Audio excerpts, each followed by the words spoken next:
shit, like, they think it was them, but it wasn't on my country or folk want to call me, like, yeah, you know what I'm saying? They want. But if they your people, it's almost like you guilty by association to an extent where if this happens. That's coming out. We wouldn't have any problem taking that whole last 2 or 3 sentences out. Like, they were probably getting calls thinking it was them, and then Dennis saying it was your people, you guilty by association. Like that, those 3 or 4 lines, we don't have any problem coming out. All right, does that cover it? Yeah, Mr. Kendrick, I'm sure it covers it. Specifically said Shannon, so I'm assuming that's it covered it too. Let's make sure. Yes. Okay. Yes. Okay. Excuse me, Your Honor. Could we take 5 minutes before we continue down the list? Sure. Yeah, that's fine. Let's take a quick break. Thank you. Sure.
The next one, Your Honor, we are going to, I believe it's included in your Honorable Court's ruling. It's approximately 1:2539. Detective Gaither asked Mr. Kendrick how long Mr. Williams was in Miami, and the answer is a couple of weeks. So I assume that your court said that that's not inculpatory, so I'm moving on. All right. The next one is, it's a visual, so if they're Okay. not showing the video at this, it won't matter.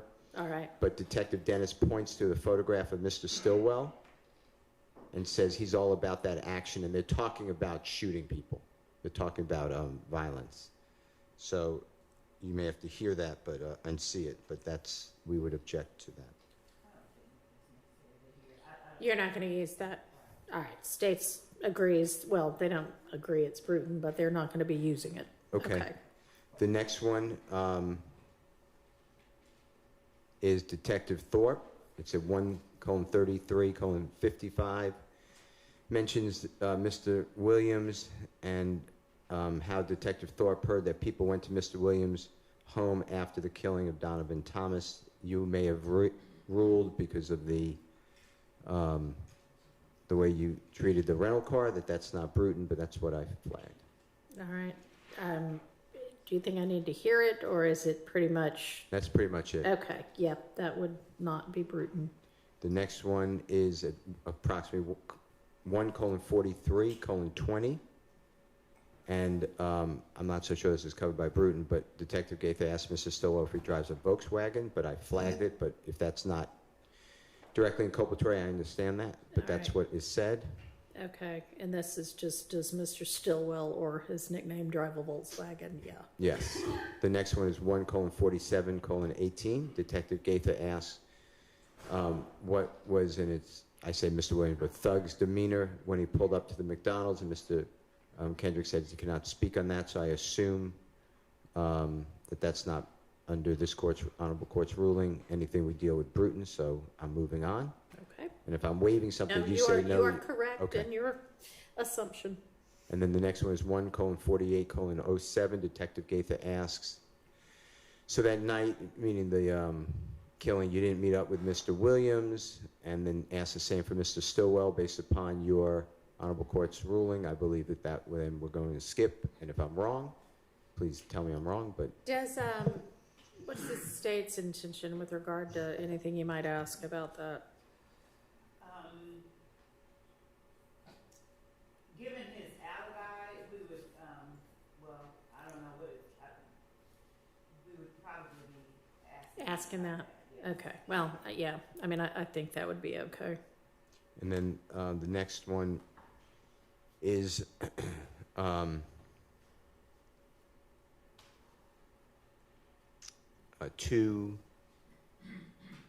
well, it's really the same, Your Honor. It's clarifying the same thing. You didn't meet up with Mr.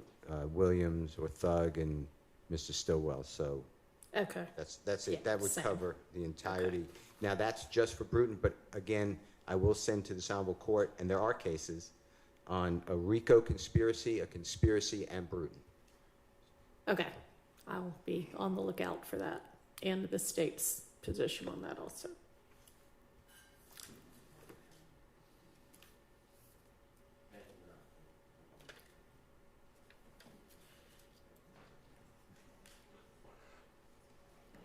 All right, so we can circle back to going through the evidence that's going to come in with the next few witnesses, including Mr. Sprinkle. If y'all are ready on that, we can move on to the wiretap evidence that the state intends to use. We can. The PowerPoint maybe is. I mean, we can do the PowerPoint. Would the wiretap evidence come before the PowerPoint? No, it would Okay, come after the PowerPoint. PowerPoint. All right, yeah, we can.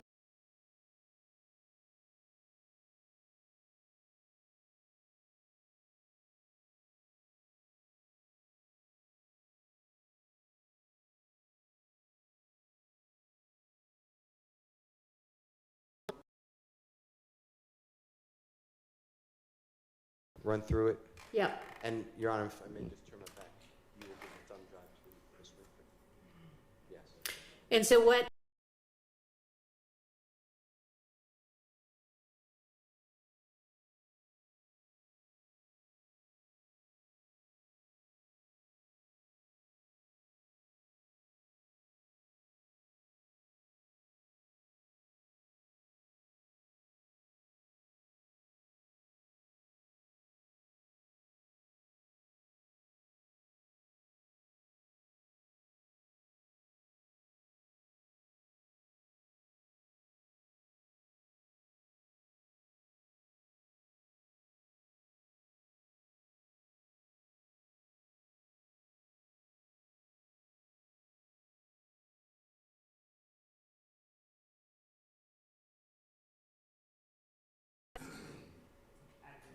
So let's all just get our email that sent it over and open it up and look at the slides on our personal computers or laptops.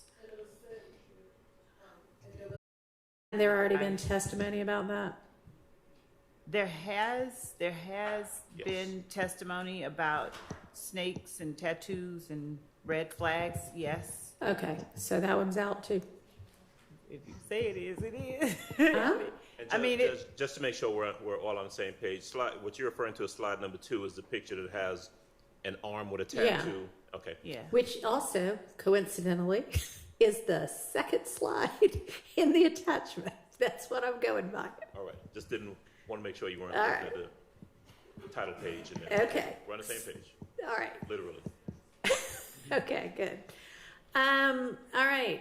Slide number 3. What's y'all's argument for needing that? Okay, we can. Because we've still got some language on all of this too. So we can take out, we can take out all the language. Mm-hmm. We can take out all the language. Okay. Yep. Can you take that outside? John, may we be allowed to remove the Mondo board, the IT department? Yes, that would be wonderful.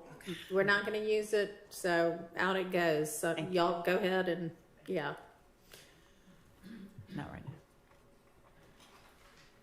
now. Okay. What about these 5 pictures? So the pictures, Judge, are just as he's talking, he would. All right. So who are I see we've got Defendant Williams, Mr. Williams, Rich Homie Kwan. Birmingham. Are there pictures already in evidence of Yes. those 3 people? Yes. Then use the pictures already in evidence. How about the bottom 2? Who are they? Donovan Thomas is on the far right side. Is there a picture of him already in evidence? Yes. There is a picture of him in evidence. All right, use that. What's the middle 5th one? And this is Defendant Williams. And Sarah, pre the dispute, the war, okay. I mean, is there a picture similar to that if he needs to identify people or a group of people he could use? Yes. Numerous. Hold on one second, Your Honor.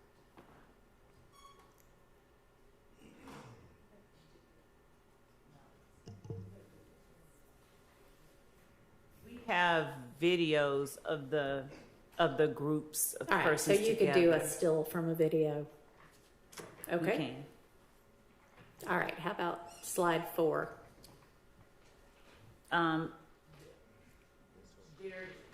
This is just, Your Honor, and our position regarding the displaying of these pictures is that they're demonstrative as he's talking about them. Of course, they've seen Mr. Copeland for what feels like ever. So they sort of know who he is. They haven't seen as many pictures, just face shots of Mr. Watts. So they're not, we would just put forth that there's, Is there a picture of Mr. Watts in evidence? Yes, but there they're is. demonstrative. Look kind of similar to this? So the reason that we would ask that the PowerPoint photos be allowed to be kept in is they're demonstrative. These are clear face shots of who they are talking about.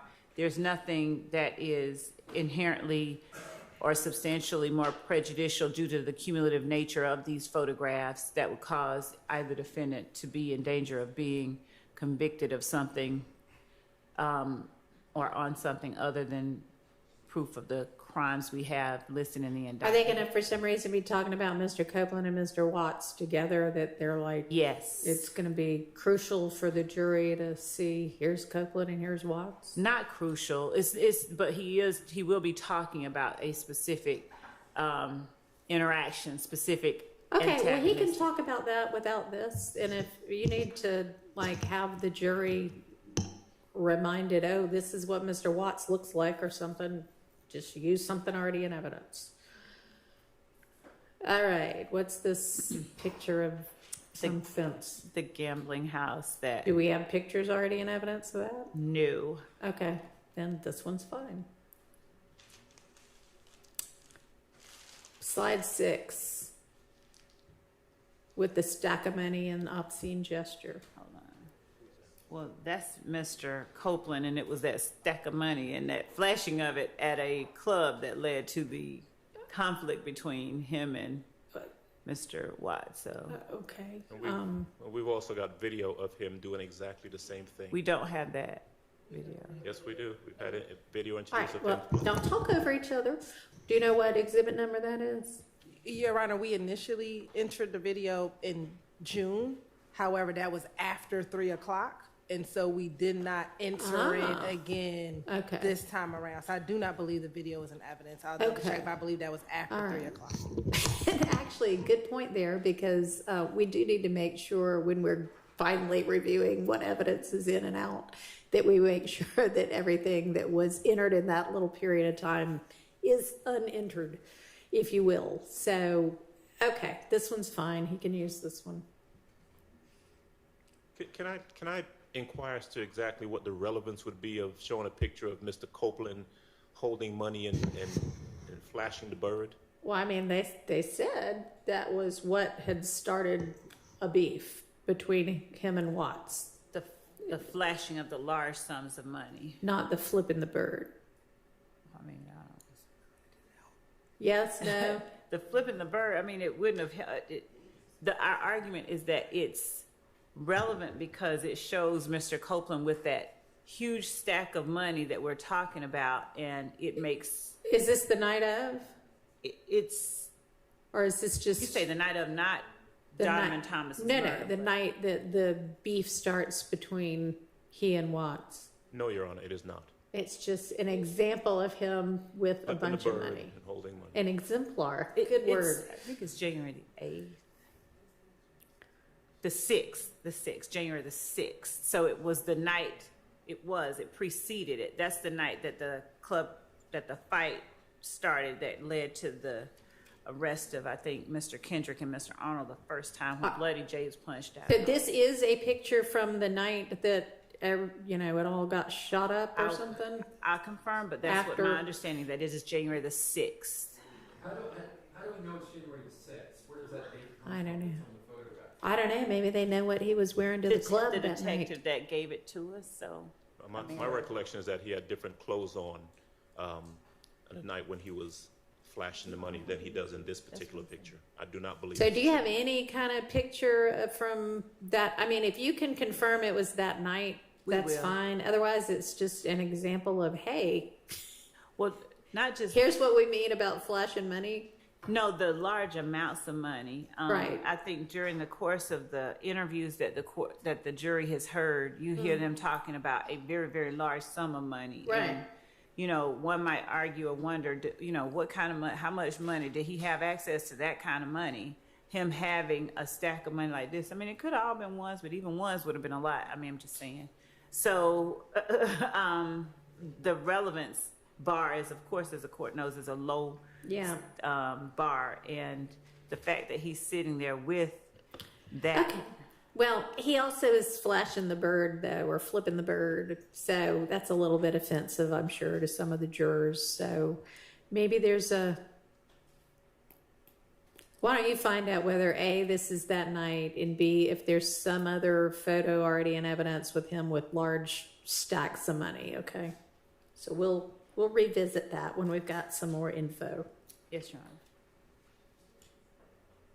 Honor. All right, slide 7. This just shows a couple of the, the Metro, but there's been testimony about the Metropolitan, right? TIG Studios that Right. Mr. Copeland is alleged to have shot up, or believed to have shot up. We've had a number of crime scene photos entered of the Metropolitan, so there are a number of photos of that in already. So it doesn't.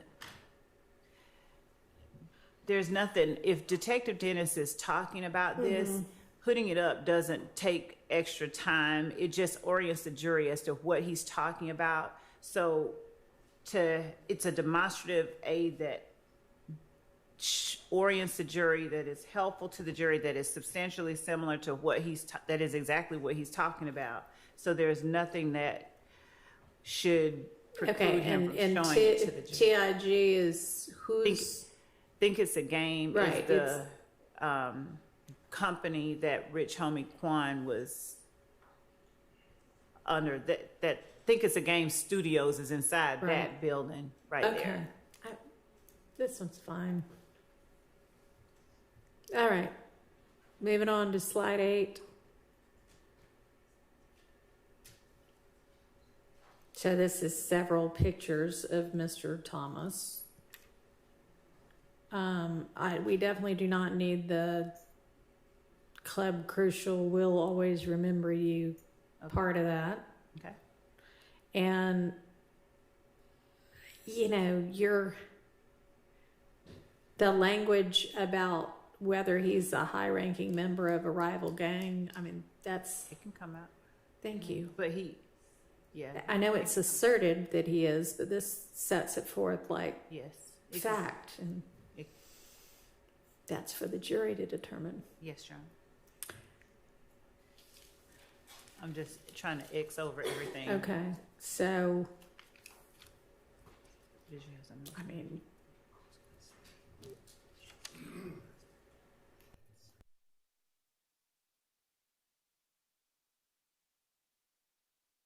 those 3 pictures basically of Mr. Thomas and some of his Brothers, family. Well, whomever. I would object to the pictures of, Agreed. well, the pictures period. I mean, I don't know what the relevance is or what a jury would need or how this would aid the jury in understanding any testimony from Detective Dennis to show pictures of him and various individuals just standing around. So, do you want to elucidate us on that? We can take. Okay. So, they won't use that one. All right, slide 9.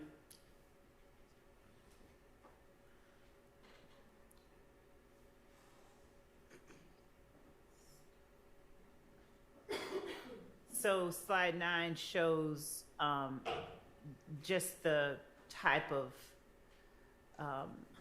Are these actual posts already in evidence?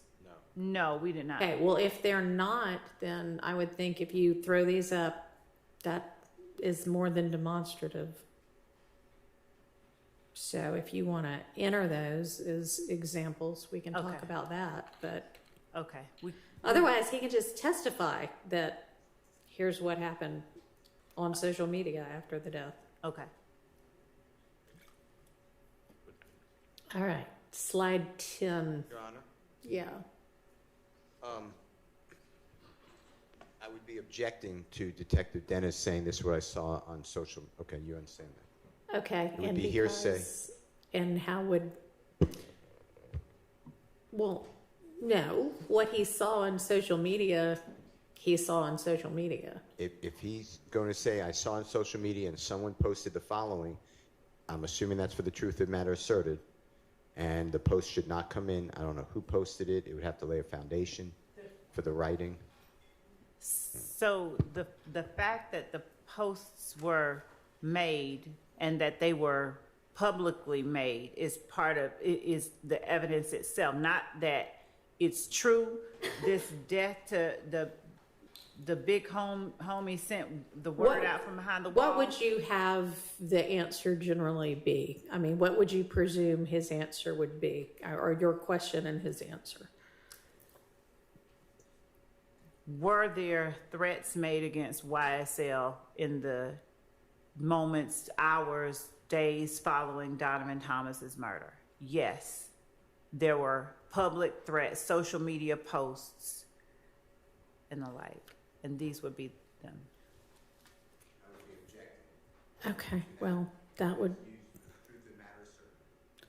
Okay. And that would be overruled because it isn't being offered for its truth. Okay. But we can just do that at the point in trial. We don't have to have this slide. Okay. So it slides out. Slides out. All right, slide 10.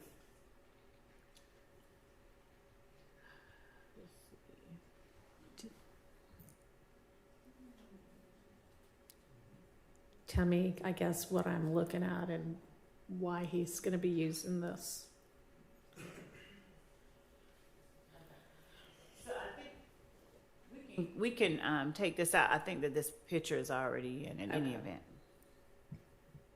All right. Slide 11.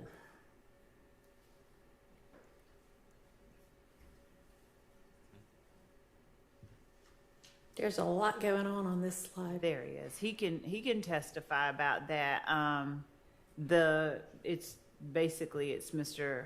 It's the services of the victim in this case. So he can testify about it. It's a good It's question. victim impact. What would be the Just- relevance of how, many people were moved by his death?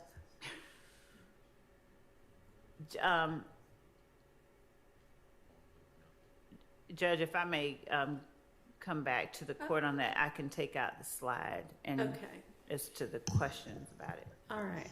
So 11's out. So the slide, yes, 11 is not going to be used, and she'll get back to me on the relevance of how crowded his funeral was. He's very loved. And maybe it is. I don't know. But all right. Slide 12. So how about slide 12? So we can take out that. It's a similar one as the one earlier, so we can take out we can take that out in the same way and introduce it if we need to. Okay. Thank you.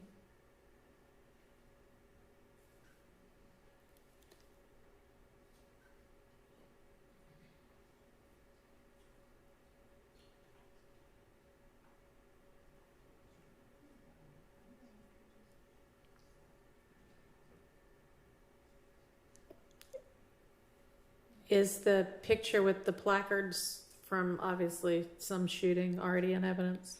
I don't think this particular one is, but it will be. We anticipate that this will be admitted in Well, evidence. if you want to present it to him and ask him about it, that's fine. Okay. Add the second one on there. Do y'all intend to have him talk about that picture? We can take that out. Okay. So that, yeah, we can take that out. All right. So then 13 essentially won't be used, and you can, if he can identify what's the crime scene photo, then he can testify to that. Okay. Number 14. Do we?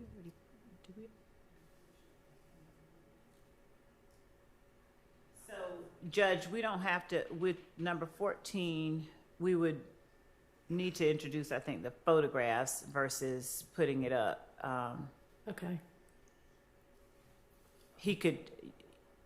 We would, as opposed to using it as a demonstrative. Okay. Producing And the I mean, if they're photographs already first. in, then obviously if he needs to testify to them, he can. And if they're not in, he'd need to be able to, obviously you'd need to be able to lay the foundation. Right, but- and we may just get, some of the ones that are, as the court has already pointed out, some of the ones that are already in and put them on, just to use those as our exhibits with Okay. him.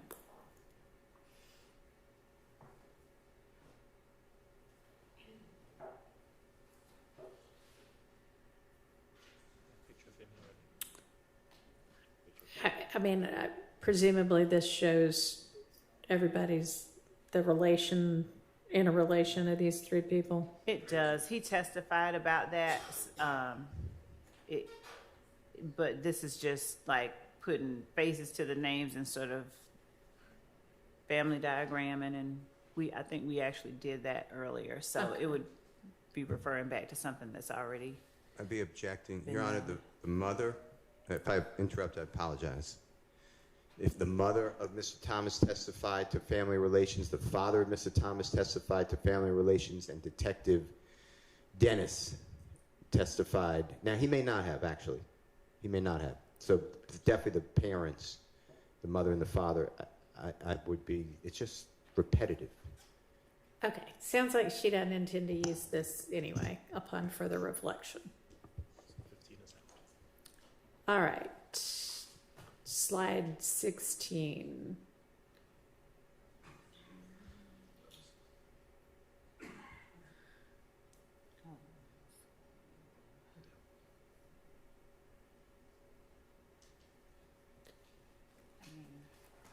We still have a current intent to use this slide.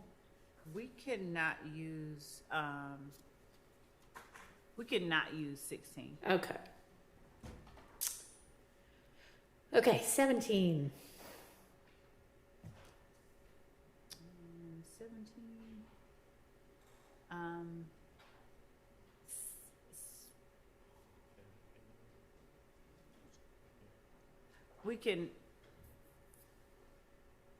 We can as well not use, so what, I think that what we'll do is just take some of the pictures, photographs that we've already admitted, Okay.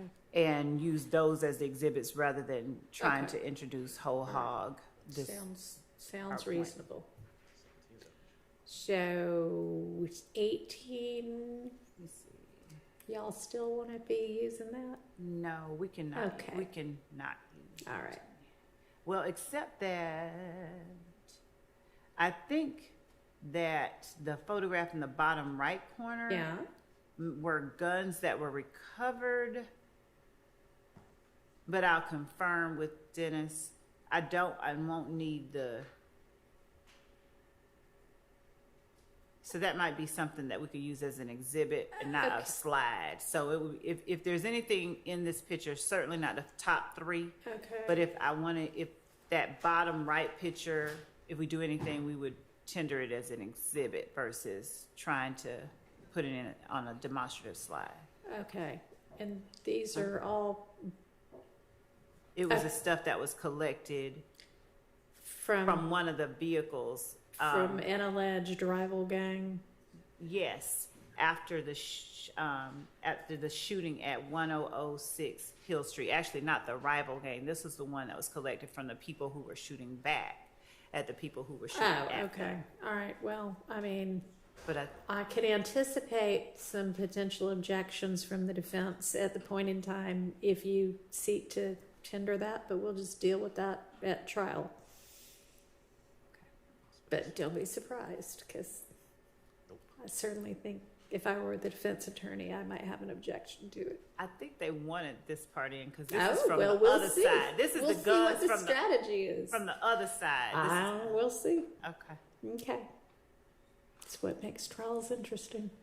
So 18 is out. 18 is out. 19. 19. We have not yet introduced that photograph, but I think that we've. The one on the bottom, or Yes, okay. the one on the bottom. Part of that photograph is part of what was talked about in the interview with Mr. Copeland that has been shown to the jury so far. So we could definitely take out the words. We'll do whatever the court instructs, but that photograph, we can introduce it as an exhibit if it has not already been admitted, and we cannot publish the PowerPoint slide. Okay. And in that vein, Judge, with respect to, since we're going through it like that, rather than introducing, no, I think maybe we should. I was going to say rather than introducing the whole thing as just, here's his demonstrative that he's using, since we're cutting it up and using parts of it, rather than saying, okay, we're going to use this, we won't use the PowerPoint. Right. We'll use exhibits that either have been admitted Okay. or that we tender through Okay. him. All right. And so that'll be true for the rest of this? Yes. Okay. So the whole PowerPoint's out. Well, Am I hearing that correctly? we won't use the PowerPoint. Yes, she's just saying it's going to be easier not to. Because, I mean, I would imagine he's probably kind of like press play and he's like, here's what happens in slide 1 and slide 2. And if he's not doing that, then it might be easier to do it another way. Right. Okay. All right. So then I guess as for the rest of it, we can keep going through with regard to the pictures themselves, or you can just, you know, if there are some pictures depicted within the slides that the defense thinks are particularly egregious or objectionable that you want to go ahead and alert me to, that's fine. Otherwise, I guess we'll just see what happens at trial. Your Honor? Yeah. Wouldn't the same rule that your court said the state now will give us what they believe they're going to introduce as an exhibit through Detective Dennis, and we could raise it with you? Yeah, that would be helpful. I mean, you're going to want to take a look at this and then decide what you actually want to use. So once you kind of narrow that down, if you'll just let the defense know which ones you actually want to use, then they can raise any kind of objections that we could get taken care of outside of the presence of the jury beforehand. That's fine. So Thank you. Can I just make an observation? Sure. Or an objection? So before this honorable court took over, there were lots of objections as to, it was Detective Dennis allowing to say his investigation. So not a witness came in, the crime lab person didn't come in, just he was allowed to say, I learned of, and these CAD reports, I objected to everything on confrontation clause and hearsay, and the former judge denied it, so it all came in. I think the state, is about to do the same thing with the same witness, and I will be objecting again, and I also have this section. I'm looking for Georgia cases. Okay. It says, this is, I have a couple cases. This is United States versus Nguyen, N-G-U-Y-E-N, F, that's wrong, 504 F 3rd, 561, 5th Circuit, 2007. Thus, while summary witnesses, which is what I call Detective Dennis, may be appropriate in complex cases in certain circumstances, they are improper for introducing evidence that the jury has not previously heard. We repeat our admonition that the government may not use summary witnesses for inappropriate means. While such witnesses may be appropriate for summarizing voluminous records, as contemplated by Rule 1006, rebuttal testimony by an advocate summarizing and organizing the case for the jury constitutes a very different phenomenon, not justified by the federal rules of evidence or our precedent.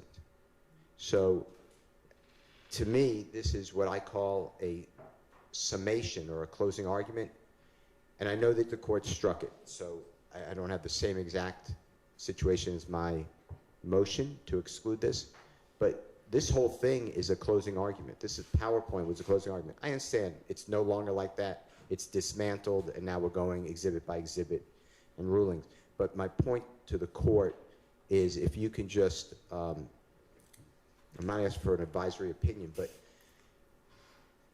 this is going to be, there's 2 Detective Belknap, 1 Detective Gaither, maybe 2, but 1 Detective Gaither, I remember, 1 Detective Dennis. They've all been over objection, qualified as experts. They're on the exact same situation.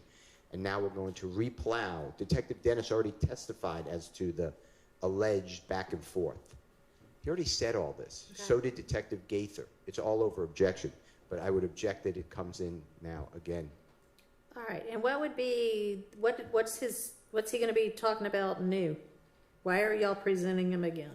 So because he's sitting through some of these, specifically some of the interviews that we are talking about. some of the actual shootings that we're showing the evidence of, like on April the 28th, the Hill Street shooting, he touched on them. We did not get into, like, he as an expert talked about what their investigation led them to do and sort of what their investigation entailed. He didn't talk about the details. We won't be getting into rehashing something he's already talked about. The stuff that he's going to deal with now is going to deal with specifically the interviews that he conducted, depending on what the witnesses say. If there are some instances where, you know, we don't need to play the interview because they say exactly what they said, then we won't do that. But we're at a different part. He is a fact witness, and he's still he has still been qualified as an expert by the court. So we won't be rehashing stuff that he's done, and we won't be using, I'm not certain when Mr. Steele says, you know, he objects to summaries. As experts, they're allowed to talk about how they arrive at certain conclusions. Yeah, I think there were maybe like a couple of different objections in there, but it sounds like one of the objections or potential objections would be if he's going to get up and basically rehash the same thing he already testified to about how, you know, the theory is that all of this came about because it was the culmination of, you know, some gang wars, basically. We've already that's already been covered, so he should not be testifying to that again. Right. We don't need to, but specific, like the April 28th shooting, the Hill, like we haven't put up all the evidence in some of them. Nobody in here is being charged with that shooting, right? That's part of the story of some of the crimes that are charged in the indictment, right? I think the court is saying that they are overacts. Some of them are overacts that are listed in the indictment. If that's what the court is saying, the answer is yes. Okay. So I may be thinking of the Hill Street shooting as something other than what it really is. The Hill Street is not. The Hill Street is not. Right. That's when Woody and his girlfriend get shot at, right? Or no? Okay. All right. Sorry. There are a lot of shootings that I haven't been in this case the whole time, so. All right, so, but I guess, so let's take, for example, that one. I mean, we're not going to need to get into the nitty gritty of that one, because that one, all that we need, all for the jury to know for that is it happened, some people believed it was a rival gang, it, you know, made the beef worse. We don't need all the details about how many bullets were found, right? That was Frida Reed, that was Lucci's mom. And so well, that was another one. But so the overacts connect that shooting with the ballistics from that shooting. Okay, so for that reason, that might be relevant. And Lucci's a central sort of opposition figure in the whole. Well, I guess I'll just have to take them as they come. But we do not need a whole entire, like, crime lab. Here is, you know, what you would put in if you were the state prosecuting that shooting, when that is not an overt act and it is just something that happened along the way that's part of the story. I don't want us to be having a mini trial about that. And we've scaled back everything in the indictment, even like we were saying yesterday with the Rodelius Ryan murder. We've scaled everything down like that, so as not to. So are there other objections encompassed within what you just said, Mr. Steele, that I need to be addressing? I don't see why Detective Dennis, through his investigation, is allowed to say, oh, there was a Hill Street shooting and this was gang related, or this was done by this gang in retaliation of this, and we linked up later through the GBI crime lab a weapon that was used in this shooting and another shooting. You know, to me, that's all confrontation clause. And the investigation doesn't matter. They could have done the greatest investigation. What matters is that the state put up competent evidence before this jury to determine the charges and the elements in the indictment. So to me, it doesn't matter what their investigation was. Now, I have challenged the investigation, that they did not verify or corroborate. I have no problem with that saying, well, I did verify and bringing in the witness or who the witness was that they spoke with. Maybe not what they said, but what happened last time with the predecessor judge was over objection. Detective Dennis and Detective Gaither was able to say, oh, we verified that this happened in relation to this, and this happened because of this, and this started a chain with this. And this whole thing started in the fall. By September 2014, there was no witnesses here. Okay, well, I mean, that's the subject for cross-examination then. It's hard to cross when I have no reports. I have no expert report. I don't know who to interview to say, no, that's not true. I never told them that. In fact, I told them something different. This is all to me like I have a bag over my head and I'm getting smashed with a baseball bat and I have no idea where to hit because I don't have anything. And I've asked for reports. Judge Glanville told the state to reduce it to writing. This is all confrontation clause, and it's all coming in as a conduit through some, quote, expert. And it comes through with many experts, and to me, it's just like not having a trial.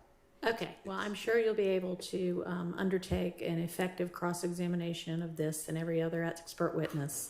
I have been told since I've been in the case in front of y'all in court that there aren't expert reports. Does that continue? And y'all were going to circle back and ask whomever over at APD to do an exhaustive search, even if people were retired. What happened from that? Has that been conducted? For police reports, yes. We were actually, I think the court told us to do it for a specific act, and I can't recall which one it was, and we did. And there wasn't, but we have done that. We have provided the police reports for these acts that are shown, that we're showing evidence for, and that we are asserting in the indictment. All right. So, okay, you recall that I did tell y'all to go back once again and say, we don't care if people are retired. We really need you to find this and make sure there's no reports in it, right? Yes. Y'all did that? yes, And that produced nothing? No, we Okay. nothing that we haven't turned over, because All right. what the court required us to do was, it was for a specific one. I don't think it was. Hold, I mean, it may have been for a specific one and then everything else. But anyway, if it wasn't done for everything else, do it for everything else right now. Your Honor, could we take a very brief restroom recess? We just had one less than an hour ago. So, no. I'm sorry. Okay, I apologize. Mr. Atkins is reminding me that you're talking about gang expert reports and things like that. Yeah. And yes, we don't have anything extra. We will go back again, because I've gone over and asked homicide. I've asked gang. I've physically gone over to the gang unit, physically pull out boxes of stuff. I will continue to inquire. All right. Well, I don't know that, the best use of your time is to pull in boxes and look through them. That ought to be what the police are doing, but you need to direct them to do that. Yeah. And so, with regard to the gang experts, did y'all go back and say to somebody over at APD and in gangs, hey, we need anything there is, even if these detectives are now retired? Well, we had done that before the court ordered us to. I know, but then I ordered you to, so did you do it again? Okay, so. Because I ordered you to. We have not inquired a second time, and I apologize to the court. We're going to do it again.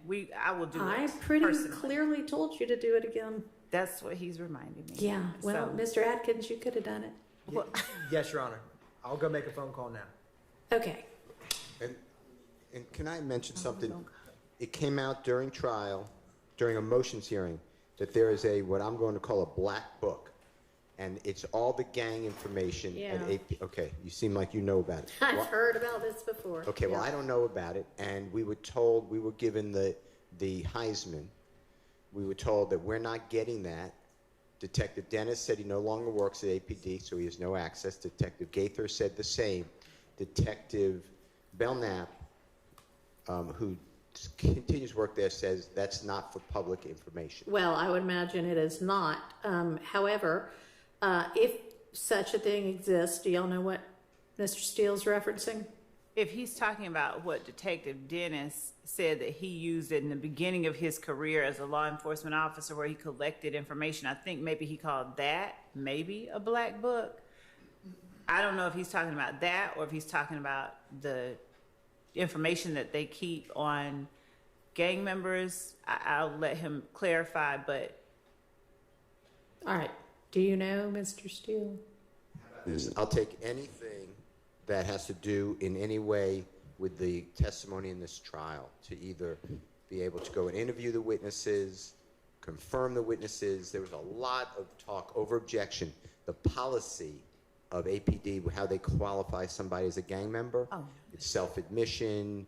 It's somebody else who's reliable, would say that they're in a gang. Okay. They hang out with somebody. All that's in this supposed book. I don't. Okay, that's entirely different. Okay, so you now do know what he's talking about? No, that's entirely different. Detective Dennis talked about, and Detective Belknap talked about how they identify gang members and what criteria they use. All right, is not that true something that is in something in a writing? black book. Well, whatever. Is it something in writing? I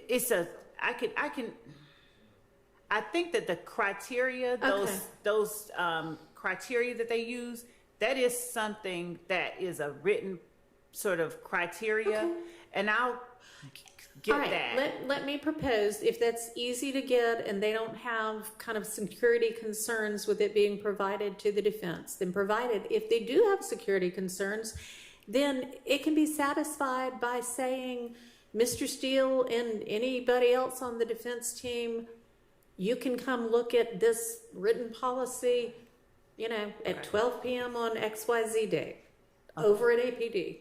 That satisfies it also. So in some way or another, if there is a written something that is how they classify, then give them access to it in one of those ways, okay? I will, and we will also check to make sure that we've not already given them standard operating procedures as it relates to gang unit. Well, and obviously, gang if they've got identification. it already, then they've got it. But in terms of being able to cross-examine the witnesses on specific incidents that they've discussed, we've turned over entire files relating to each of these incidents. Okay. All right. It sounds like what Mr. Steele's talking about is the sort of policy that you just mentioned, that are the guidelines, the criteria. I actually want the specifics of who they spoke with. They're talking about. All right. Well, they may or may not have anything like that in writing. Well, and you can always just interview the detectives Why? to ask them those things. Well, I have interviewed Okay. the detectives, and they tell me that they're not releasing that information. They would speak with somebody. They'd speak with Brian Steele. Brian Steele would say that Keith Adams is not involved in criminal street gang activity. That would go into some sort of book. Then they would speak with Carlton Matthews, and he would say that Brian Steele is in a criminal street gang. That would go in some sort of book. I'd like to see that because they're speaking about, we corroborated this. So I asked on cross, who did you speak with? I'm not going to tell you. Well, why don't I have the right to know? I don't know. Maybe they consider them confidential informants. He never said, have to I'm get- not, I don't think he ever said, I'm not going to tell you, Judge. I think All that right. what I'm not going to relitigate it. If it comes up again, we'll deal with it then. Okay. So I'm not even sure how we got on that. Oh, but Mr. Steele, you've said a couple of different times that you object to certain portions of CAD reports as being hearsay, and you were going to give me some law about that, and I don't know if other CAD reports are going to come in or not, but... Okay, well, provide it, in that way I'll... And provide it to the state as well, because if it's clear law, then they can just redact those portions of CAD reports which might need to come out as hearsay. Okay? So I have KAMUSOKO versus state. I'm sorry, start over. Okay. I just didn't get that at all. KAMUSOKO. Okay. Versus state 362 Georgia Appeal, 276 footnote 3. And what does it say? 868 Southeast 2D 252 2022. Says, Camusoko makes no distinction between any particular statements and declarations, and therefore has abandoned any challenges he may have regarding particular statements or declarations. There is nothing for this court to review where the appellant has failed to identify precisely what statements he challenged. In addition, although Camusoko mentions in passing that whatever was said to the 911 operators was filtered through people who did not testify at trial, he fails to include either citation to authority or meaningful legal argument that the CAD reports were inadmissible because the 911 operators or other persons writing down the declarant statements did not testify at trial. He therefore has abandoned appellate review of any challenge to the CAD report on this ground as well, and that ground is hearsay and confrontation clause. It's in Division 2 of that opinion, but I read from footnote 3. All right, so, I mean, that doesn't establish that if objected to, it would have been an objection with merit. It's just saying, hey, you're raising it on appeal, you didn't raise it below, we're not gonna deal with it. But it's right, but a CAD So, report okay, could be maybe you could come up with one that instead of saying this is a potential issue, says, all right, here is the issue, and in addressing it, here's the law on that. Can you try to do that? Thank you. All right. Okay. in this case, in Division 2A, All right. where the footnote 3 is, Okay. and what the court said was it's admissible under an excited utterance of hearsay. It's Yeah. hearsay with an exception. Right. So Okay. my point is, some CAD reports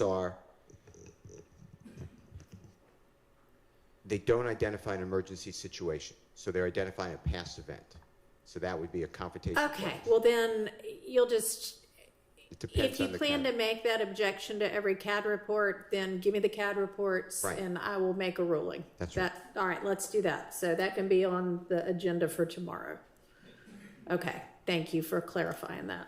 I do realize that there might be times, I just thought y'all had some kind of blanket, this part of a CAD report is always out.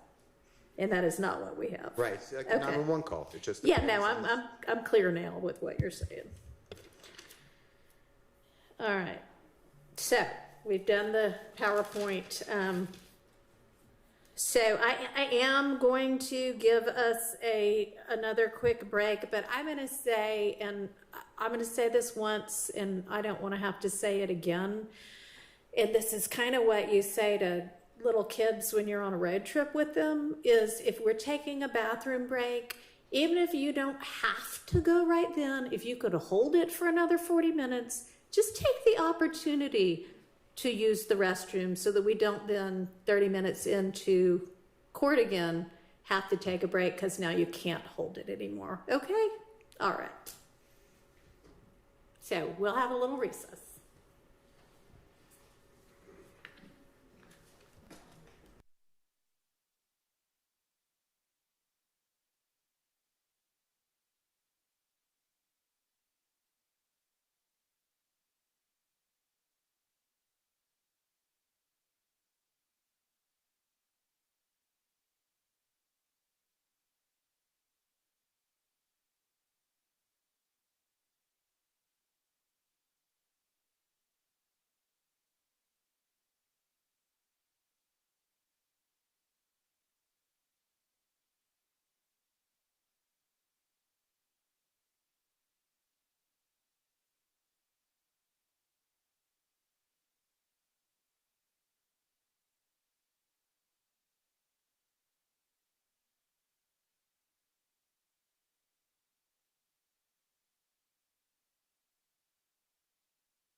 I think we can move on to another task on our task list.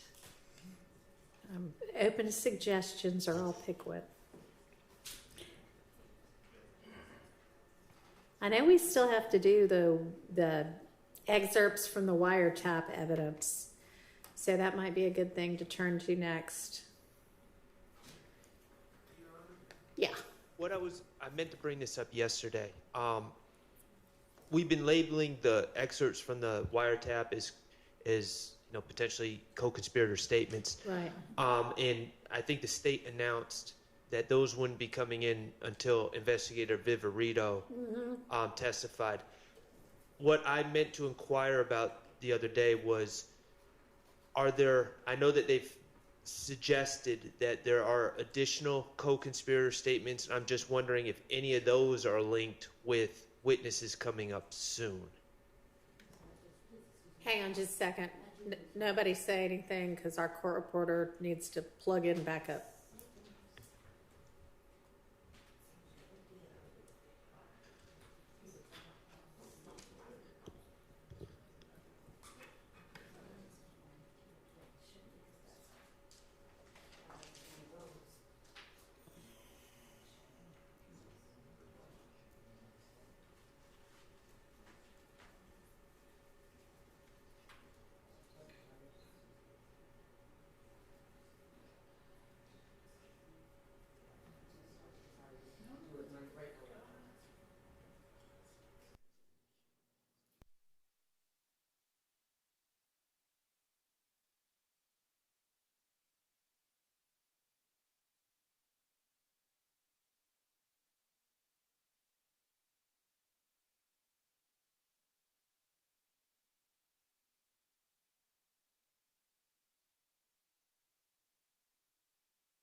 Our court reporter's still rebooting, so thought you might have something that was not something we needed to take down. I have something that doesn't need to be taken down. Okay. I have some research to do on our case tomorrow. So with Mr. Williams' permission and Mr. Adams' permission and the court's permission, I was going to do that at my office. And I will not be here tomorrow, if that's okay with the court. And Mr. Williams said that's okay with him. He could speak for himself, and Ms. Adams said that's okay with him. All right, sounds good. Thank you. Okay, we're back up now. So I don't know if all of what Mr. Shart said got on the record. Do you mind just reiterating it? So, yes, I will. We put off. We suggested that the wiretap co-conspirator statements are going to come in through investigator Viverito, which would be later on in the trial.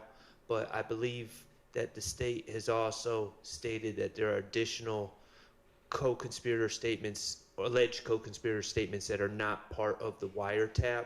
And I was just suggesting if those involve witnesses that are coming up sooner, that might be something that we need to address. Okay. Do we have other co-conspirator statements that are not the ones from the wiretaps coming in through to investigator Viverito? So, since we won't be getting to the wiretaps until she's number 91, witness 91, in terms of,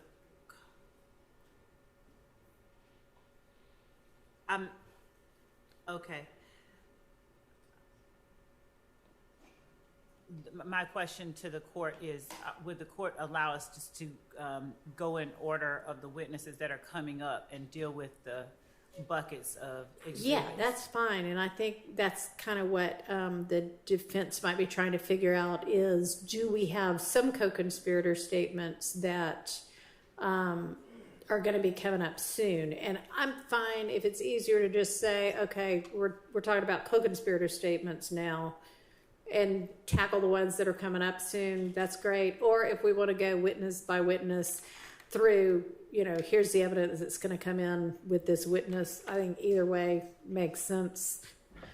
But let's do one or the other.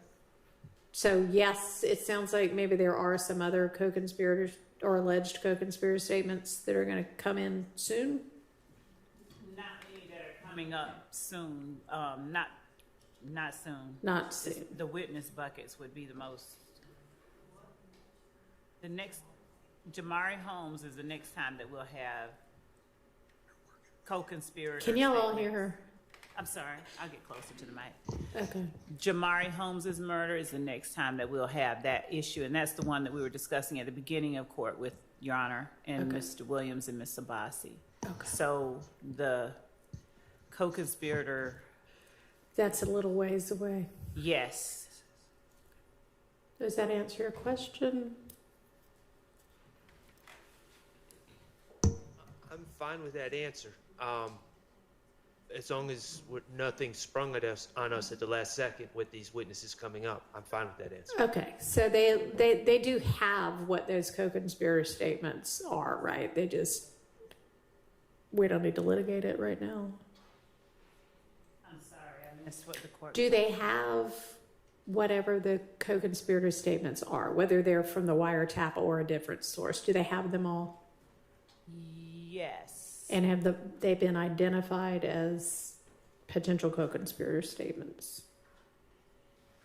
Yes, Your Okay. Honor, for the most part. Just 1 second, I'm going to confirm one thing. Okay.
Sprinkles folder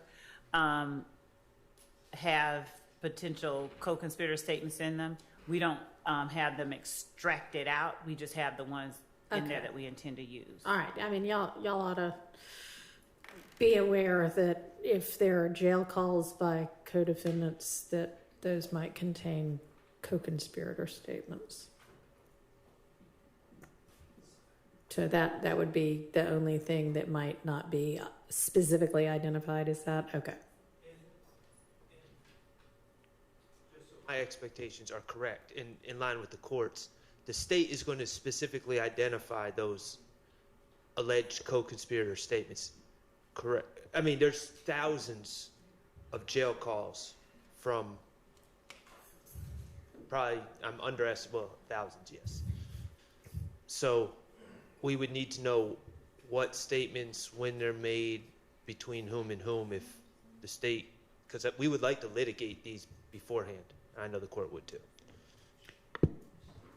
we put in the Mike Sprinkle bucket, the jail calls that we're using. All right, so jail calls y'all intend to use are all in the Mike Sprinkle folder? The ones that the ones that we have identified that we intend to use, and those are the ones the court told us to use. Okay, so the universe has been narrowed, hopefully substantially. I haven't looked to see how big the Mike Sprinkle folder is, but If it's the same one that I think they're talking about, it's about 200 calls. okay, well, then- 15 minutes each. So that's 50 hours of. okay. Which I presume is one of the reasons y'all said let's hold off on dealing with what's in the Mike Sprinkle folders. So as the state, look here, as the state is itself going through the Mike Sprinkle bucket in further detail and identifies for itself the specific co-conspirator statements that it intends to introduce, please identify those as well to the defense. As soon as you know, let them know. So we have 14 in the Shannon Stillwell folder. We could start there since that is his client, Mr. Shart's client, that we could actually review. Okay. Let me get some clarity. So in the Stillwell file of jail calls, are those already identified? Just here are the co-conspirator statements, or are they just like, here's a 15-minute call, here's a 5-minute call? Here are the 14 calls. All right, and do you know what portions of those calls you? That has we have Yeah. identified and broken out the co-conspirator. All right, but whether you've broken them out or not, do you know what those are? Yes, that's why we put those 14 in there. Okay, so if you can, if that's what I'm saying, is once you know, here's call from January 2nd, that is 15 minutes. I'm going to use minute 2.5 to 2.9. That's the part I care about. When you know that, let the defense know that. Okay, so if you know that already, instead of us sorting it out here live, give that, one of y'all sit there and type it up and send it over. They can look at it tonight. We can deal with it tomorrow. Okay? And similarly, do that for everything else. All right? Okay.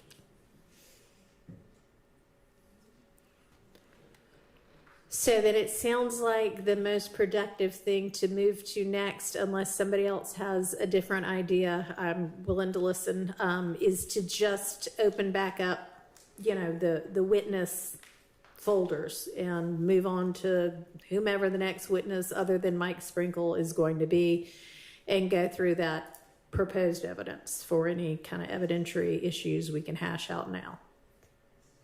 All right, let's do that.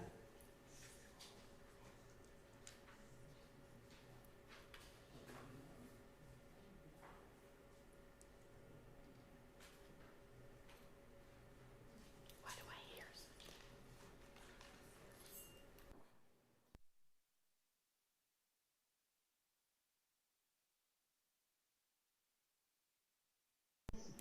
Dropbox link we were working from yesterday, that is the Dropbox link of the first 30 witnesses. So if everybody can find that again.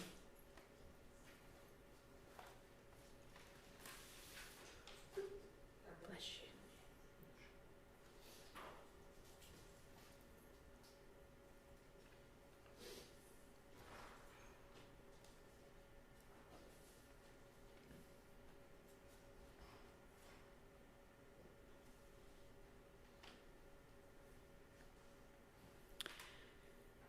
It's not easy to find it because sometimes instead of y'all giving each a new reline to your email, you just tag on to one that already existed.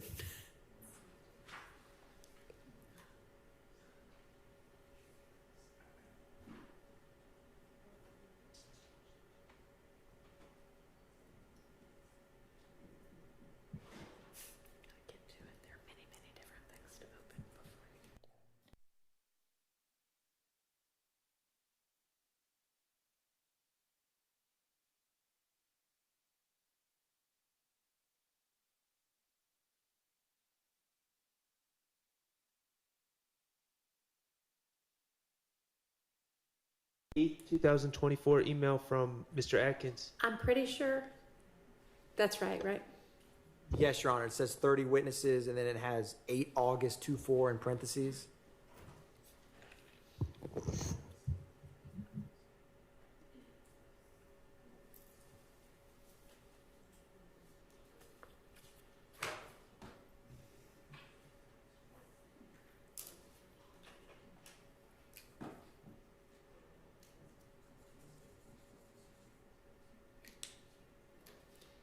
All right, y'all let me know when everybody's there.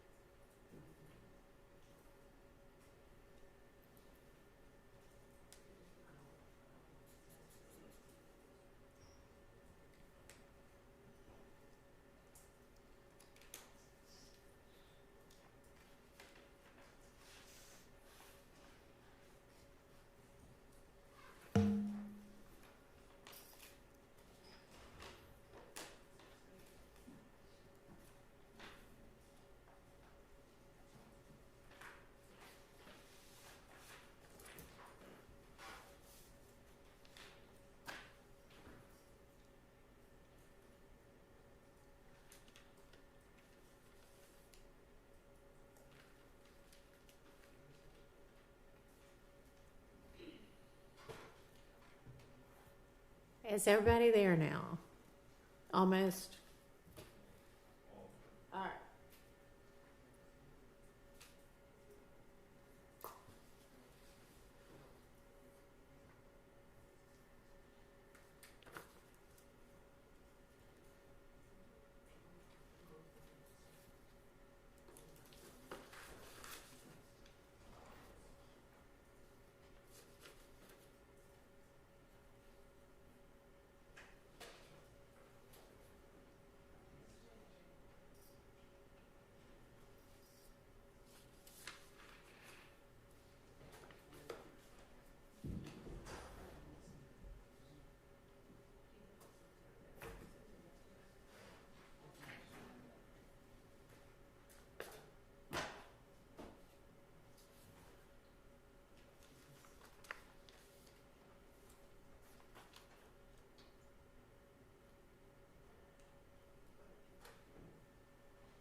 I'm waiting on y'all to tell me if you're there.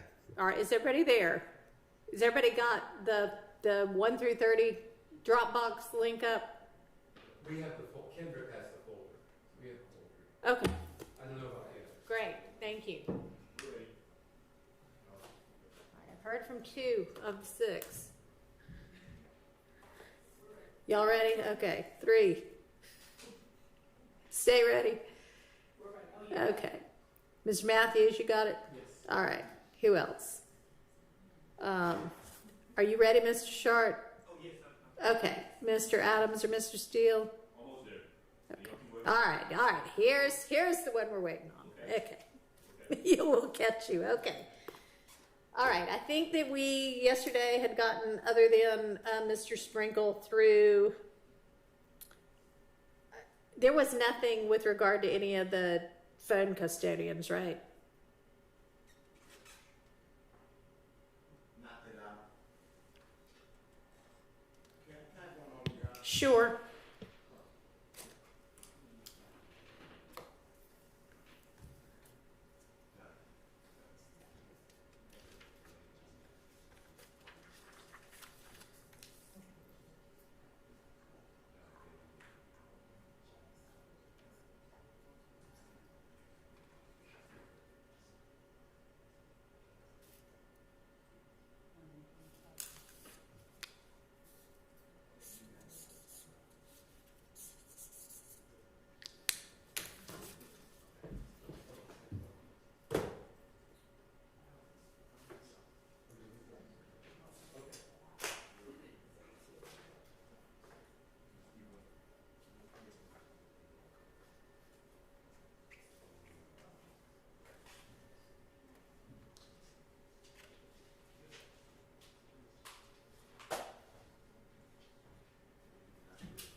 All right, so the question on the floor was whether there's anything we need to look at with regard to any of those three cell company custodians.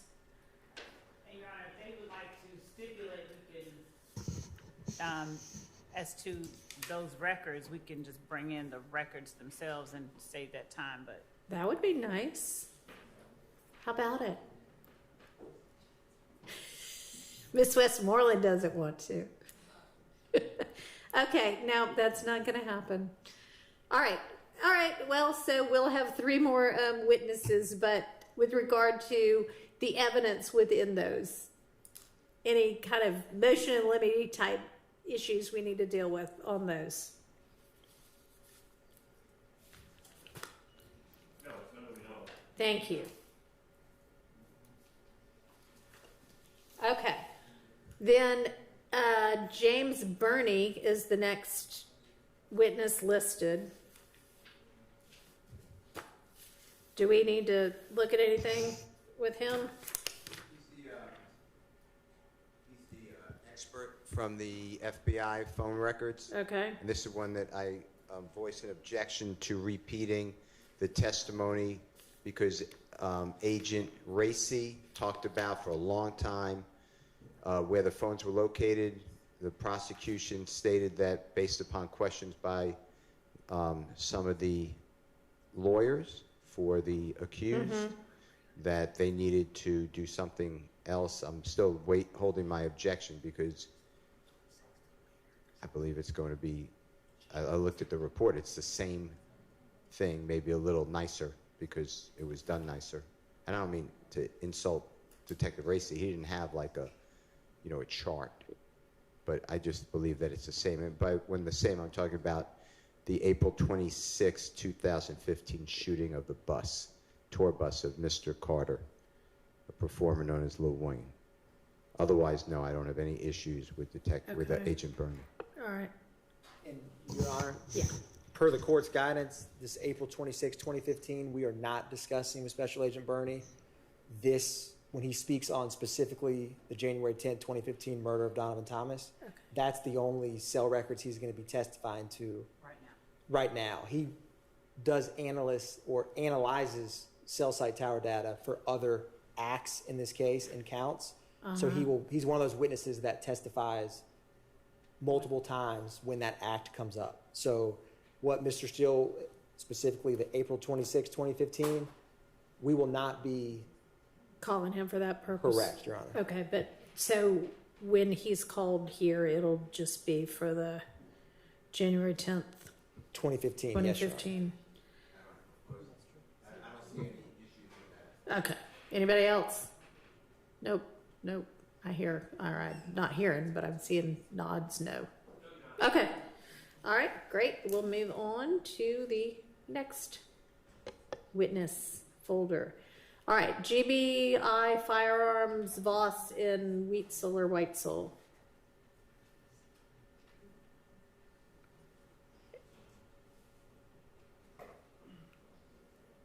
Any issues on those?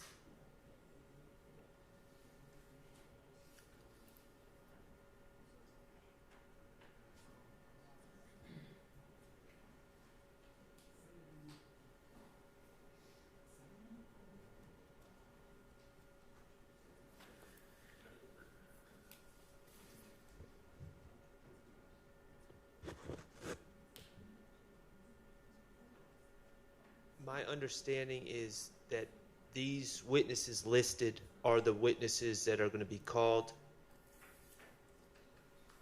Is that correct? Mr. Voss is not going to be called pursuant to the information we sent to you all a few weeks, 2 weeks ago maybe. Mr. Whitesell is going to be called. I believe there's, on the email that we sent to the court and to counsel for the defense, the peer reviewer and the verifier for David Voss would be called rather than Mr. Voss. All right, and is that peer reviewer / verifier Whitesell? No, it's actually Vanna Kelly. Vanna Kelly? Yeah. Okay. Yes. is that Ms. Kelly? Yes. Okay. Does she have her own reports? No. Actually, what we're doing is getting the data, the underlying data.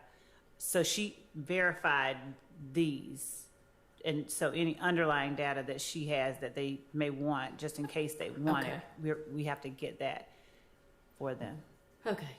It's unclear to me the work that I guess Miss Kelly did on this case. It's unclear to me what the work she did was, but obviously, Your Honor, there's potential for confrontation clause issues involving Miss Kelly testifying to the results. All right. I would presume, I mean, typically when they testify, they say, I ran all the tests myself. Right. And obviously, if they didn't, then that's going to be problematic. Right, it would be. She looked at the evidence under the microscope herself and came to the same conclusion. So she will be testifying to her own conclusions, not to his conclusions. Right.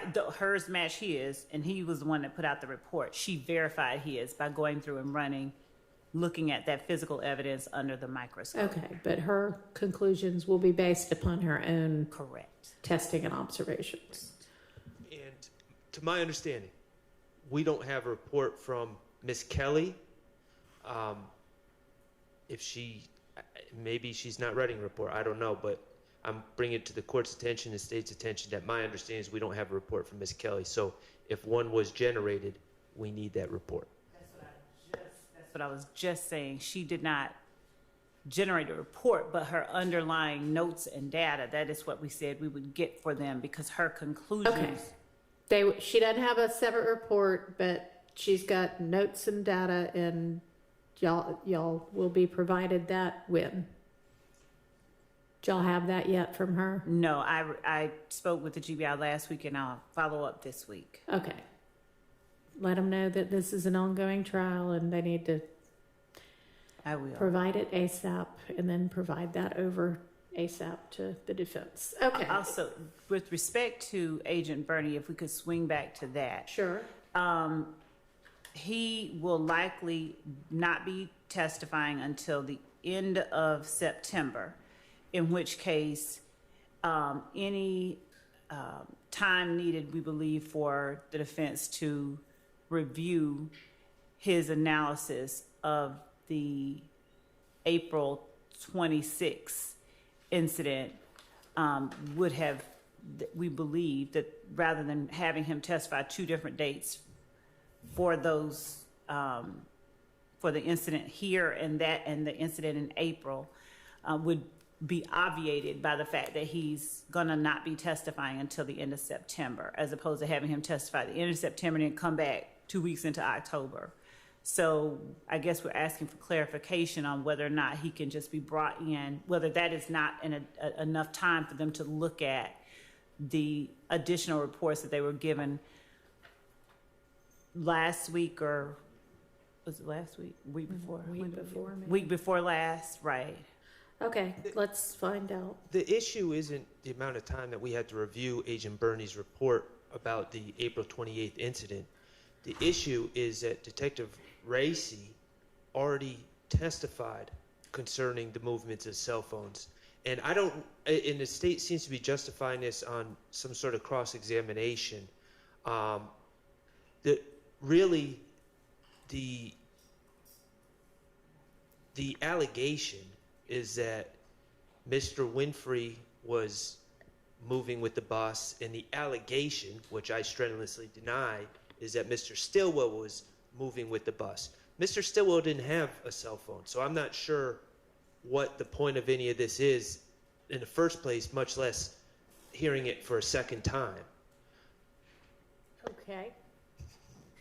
Yes, Your Honor. During cross-examination, they challenged Detective Hearsay that he was not an expert, and therefore that he could not testify as to what side of the tower that the phone was on, only the tower placement. Okay. And because it was specific as to what side of the tower it was on, that's why we asked Agent Bernie to do the analysis based on their cross-examination. I think specifically Mr. Weinstein objected that because Racy was not an expert, he could not testify to what side of the tower that the phone was actually on, which is important given the movements of where the phones were at particular times the evening or the morning of April 26th. So that's why it became relevant for us to get Agent Burney to do the analysis, because he can talk specifically about what side of the towers the phone was on at particular times. All right, which phone?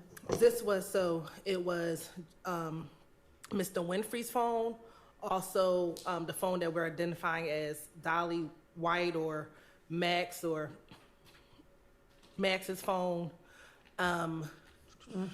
There may be about 3 or 4 other phones that I can't just recall off of the top of my head, but all these individuals were with, ascended upon the compound, which is where they started, and followed the bus all the way up to the hotel. Okay. And then went down to the studio afterwards. Okay. And does anybody identify a phone as one belonging to any of these co-defendants? Not.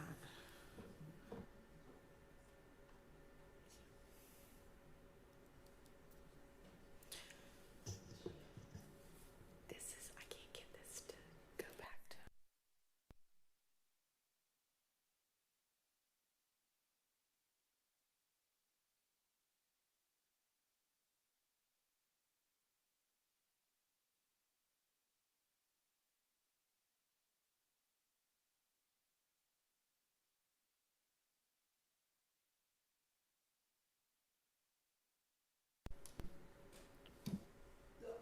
Hang on. Oh, sorry.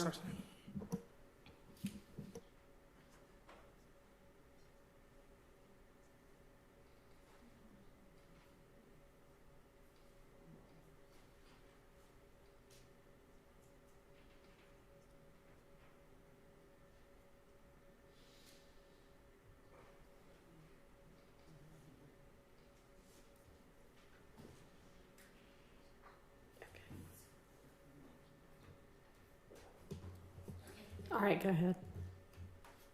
The only phone that he analyzed from these defendants here would be Mr. Williams' phone, because Mr. Williams' phone, we had that plotted that he was in Baton Rouge at the time of this, which was consistent with what some of the testimony. Okay, so tell me why we need to hear from and we may, but tell me why we need to hear from Mr. Burney about the side of the tower that other people not on trial hear. Because it's a part of the conspiracy, and it corroborates what other people said about the movement and where everyone was at the time, and because they challenged it so much that we can only say that this is where the tower was, but with no more information. Okay, and was there testimony, whether there were cell phones for these people or not, was there testimony that X, Y, or Z co-defendant on trial now was with this crowd? We believe that some testimony will come in soon that Shannon Stillwell, although we did not have his cell phone, right, that Shannon Stillwell was present at the time of the, but it has not come in yet. Okay, all right. So then, with regard to that incident, Mr. Burney's testimony should be on the narrow issue of, I analyzed these cell phones and I can say that it was this side of the cell tower. But we won't need, I would think, to go through, I don't know, but did Detective Gracie give sort of the overview of here's how we know all of this anyway, and here's what, you know. Correct. Okay, yes. So we won't have to go through all of that again. You can just cut to the chase of, yeah, I know all of that stuff too, and here's what else I know. Yes. Okay. Yes. That works. All right, so moving back to Can I ask you a question? Yeah. Does that exclude then Mr. Williams, who's in another state at the time? We're not going to hear about that again. I mean, am I correct? Are y'all going to bring that up again? Because that was testified to. in the sense that he received that document and he plotted that as well. Yes, but we don't have to go into the details of it. But I think it's a part and parcel of what was happening that night that they challenged. Hang on. Did anybody from the defense challenge the legitimacy of Detective Gracie's conclusion that Mr. Williams' cell phone was in a whole other state? I agreed with it. Okay, then if there was no challenge to that, that shouldn't need to come up again. Right? Can we ask him whether or not he plotted that phone? Because if he's going to talk about some of the records, we think it's important that at least the jurors know he didn't. If it's like that can be like a one question. Yes. Yes, and it was in somewhere else entirely, which I would think, Mr. Steele, at least you would like. Okay. Yes, but the whole trial is mixing Mr. Williams in by guilt by association, so yes, I'd like it not. Well, that part certainly wouldn't. Yeah, but you'll learn. So you. This theory of guilt by association. So I'd like it not to be mentioned, but I heard what you said. It could be one question. Yes, I got record. Okay. All right. I think that's what you. That is what I said. Okay, so back to the two firearms examiners who are going to be Kelly and Whitesell, where we can move on from that. Silence is yes here. Okay, so next is Officer Zaffa.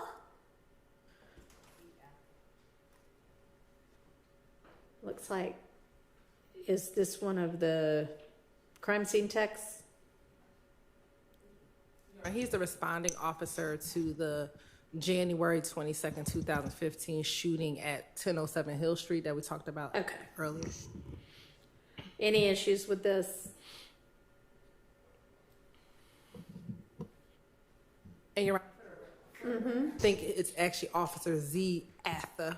Oh, yes. Okay, there's no space between those two. And Officer Atha. Okay, thanks. Any issues on those photos, images?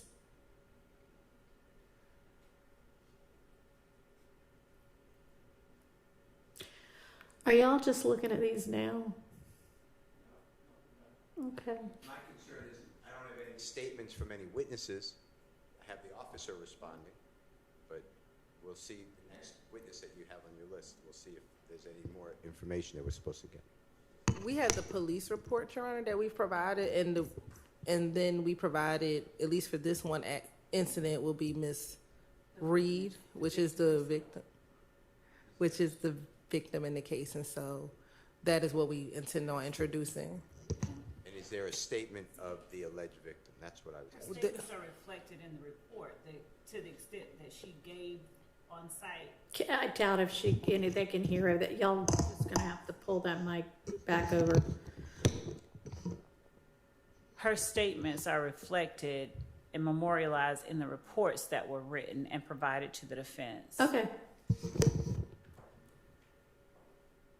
Just so we're clear, my understanding is that the allegation is her home was shot up multiple times, and so we do not have any written statement or any taped statement by any detective, taken by any detective, given by this alleged victim. And so that's what we're asking about. We understand that statements may be memorialized in a report, but we are specifically asking about taped statements, written statements. Your Honor, we'll double check, but the answer will be no. Whatever her statements is contained with what she told the responding officer and he put in his report. Okay. And this was way back before body cam was typical, so that wouldn't be unusual. All right. If y'all find something else, obviously provide it, but no, that to their best belief at this point, no, there's not anything. You have everything that there is. Okay, so I'm assuming that other than that concern, there aren't any issues with the these pictures that are included, since I hadn't heard any objections directed to those. Is that fair? Fair. Okay, thank you. All right, next is Sanders. I'm not sure what CST stands for, but crime scene tech Sanders. Very good. Also lots of pictures and images of their walking through the crime scene and documenting it.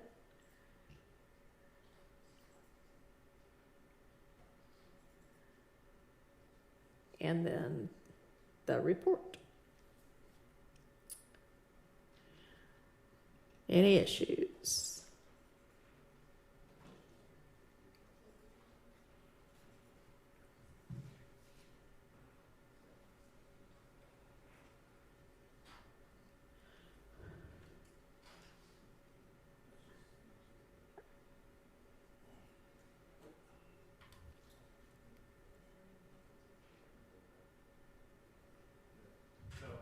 All right, thank you. All right, moving on to Antrevia Smith. What is that, a video? Okay, any issue on that?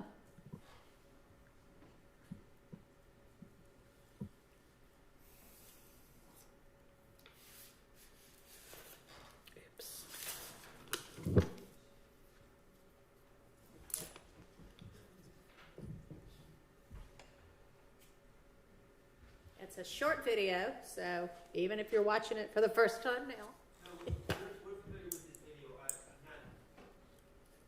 I was under the belief that they were going to introduce this video through Mr. Sledge, but We have it coming in through Mr. Sledge. He's the one. All right, hang on, and nobody can hear across the courtroom if we don't talk into the mics. I know it's annoying, but We have it coming in through Mr. Sledge. That's why we were just pausing, because it's already been an exhibit that's identified as coming in through Mr. Sledge, but it was Ms. Smith who gave it to the police following the shooting of her apartment to show the antagonism that existed between Mr. Sledge and YSL and Mr. Watts, whom she was also seeing. Okay. So that's the reason that it's in both folders. I would hope the questions are not articulated that way in trial, because it's Mr. Sledge arguing with another man over a girl. I don't know YSL how that fit in, but I believe the video will speak for I see. okay, well, that may be, it probably will, and if it's presented that way, then y'all will have some good subject matter for your cross-examination. That there's Mr. Sledge, since it was mentioned, Mr. Sledge said, oh no, it wasn't over a girl. Okay. We weren't beefing over a girl. All right, well, they'll say whatever they're going to say, and y'all can examine accordingly. All right, Sharon Latner's. These would be the CAD reports, I assume. So we'll hold those for tomorrow. Does that work? Okay.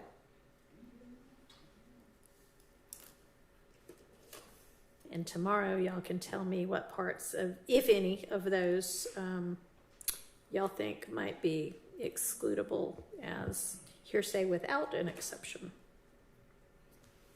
All right. We are moving now, at least theoretically, to a different overt act, I think, right? So now we've got crime scene tech Turner, and that folder is empty, at least for me.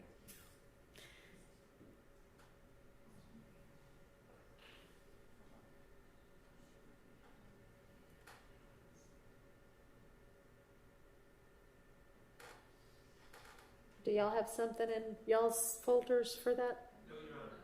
They're empty for y'all too? Okay, well, maybe that was just a mistake. Is there supposed to be something in that folder? I'm going to check. I think that we may have already All right, we'll come back to that one. Y'all check on that tonight. And that may have been the ones that they told us that APD no longer existed. It may have been the ones that we identified and told the defense about. There were about 127. From the hack from whenever Yes, that was? we had asked them for the physical copies, if there were any, because they said that the digital copies did not exist. Okay. And so that, I think that those were, it was Turner. It was Turner's Okay. photos that were those photos that we were trying to Those get. were lost in that several year ago hack, it sounds like. So that's why that's empty. That's what the photo lab Okay. told us. All right, moving to Jenkins.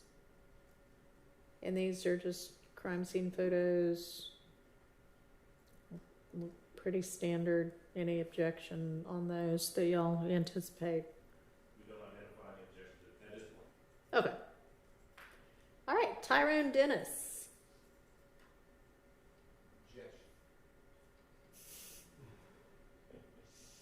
All right, let's walk through it kind of one by one.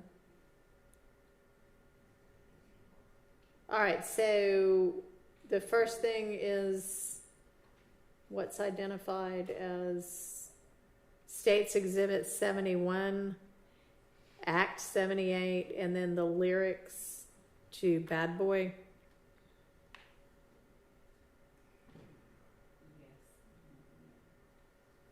All right, what's our objection?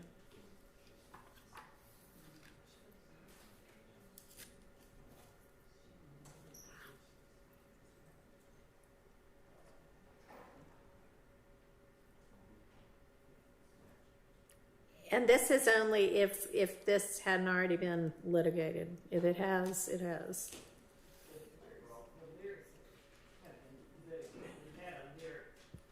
Mr. Williams doesn't, these are not his writings. Okay. Somebody, Google, I was told Google, just put them down. I'm not telling you that they're wrong, but I'm certainly not telling you they're right. But it shouldn't come in this form. This is not how Mr. Williams made a song. Okay. So I would be objecting to the best evidence rule, and I don't know why. I don't know if the state is planning to hand it out as an exhibit to the jurors, flash it on a screen, but I don't believe that this is proper testimony. In addition to that, Detective Dennis, for him to claim here are lyrics and here's what they mean, I don't think he has any basis. I've asked him whether he, Okay. when he was qualified, whether he spoke with anybody with the lyrics, how he makes the lyrics. He has no idea. He's just a listener. Okay. So those are all but those are, I raised those objections previously when we were arguing. And, sorry, go ahead. And what?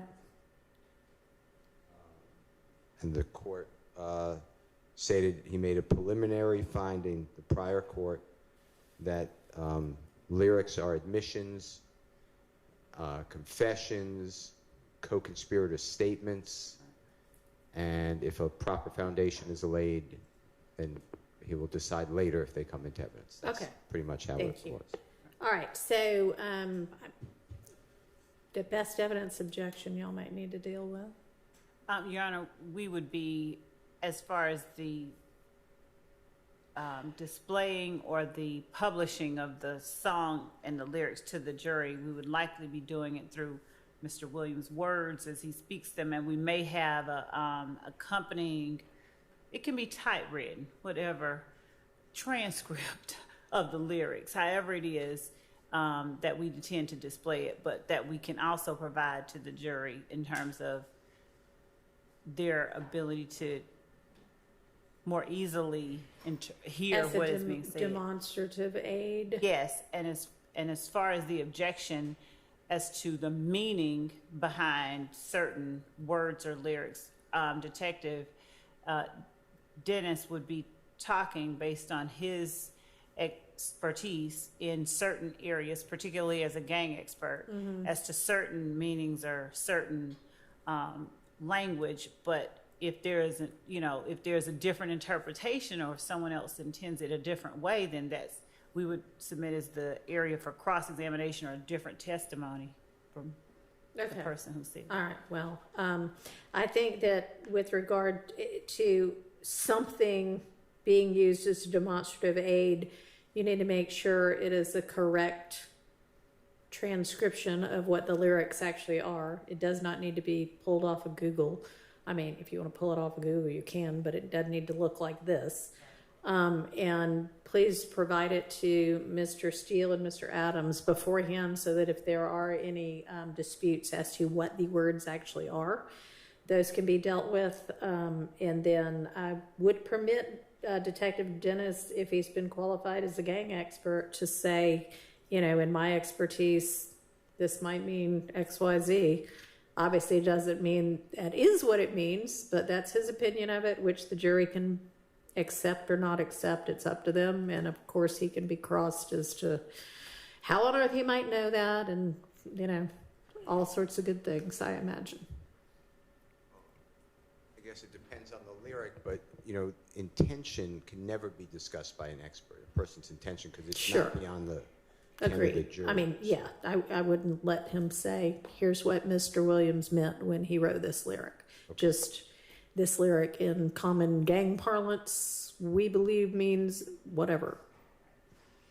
Okay. All right. All right, the next is Exhibit 72. This is basically the same thing. This is just another set of lyrics. Okay. Your Honor, one other thing when we're talking about these lyrics that I think I need to bring up right now. Okay. I believe that we are going to be asking for a limiting instruction. Okay. I don't know how the performance of music. I mean, the state is fighting us tooth and nail, saying YSL is not music. Mm-hmm. So I don't know how that at the same time putting out music could be in furtherance of a conspiracy. So I would think that the lyrics can only be considered in regards to the person who is the source of the lyrics and not the other people sitting here. Judge, I think that we've never made the contention that YSL members do not rap. We have repeatedly asserted that there's that aspect of the gang. Mm-hmm. So that's not true at all. And I believe that the issue of who it comes in against has already been litigated. I will make certain, looking at the order that Judge Glanville has entered, but there is no limitation as to this only comes in against Mr. Williams because he's the one that said it. It's not a testimonial statement. We would argue it's at the very least a co-conspirator statement, but and at times there are adoptive admissions, at times it's a party opponent, but there are various hearsay exceptions that allow these statements in. And Judge Glanville, we're looking up the order, but I believe Judge Glanville specifically ruled that they come in as co-conspirator statements. We'll look back at the order he wrote and entered after our very, very long hearing on this matter. Okay, well, y'all let me know about that. And if y'all want a limiting instruction, you can certainly propose one and I will take it under consideration.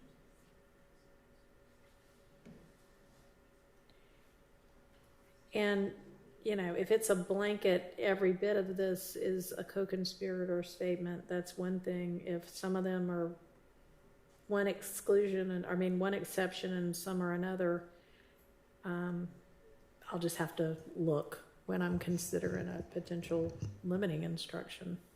And Judge, also, when we intend to enter certain statements made by certain of the defendants in that they have put a beat behind, we don't intend to play all of the words to all of these songs by any means. So we'll extract the words that we intend to introduce and make certain they're aware of those and Okay. tailor those to the order that has been entered in any order that rulings that the court makes.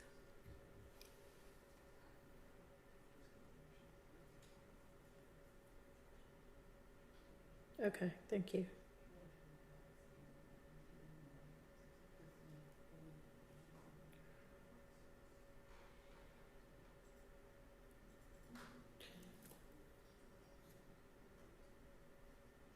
All right, so our exhibits down through 79, also lyrics.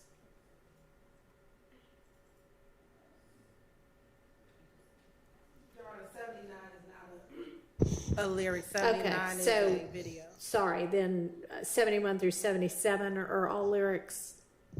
Yes. Okay, so the ruling would be the same as to each of those. All right, so now we'll turn to 79,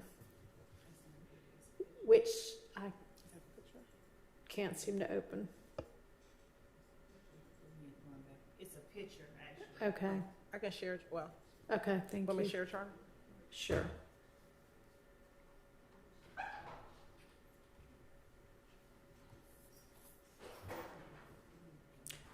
Why is it that it shows on yours and not on mine?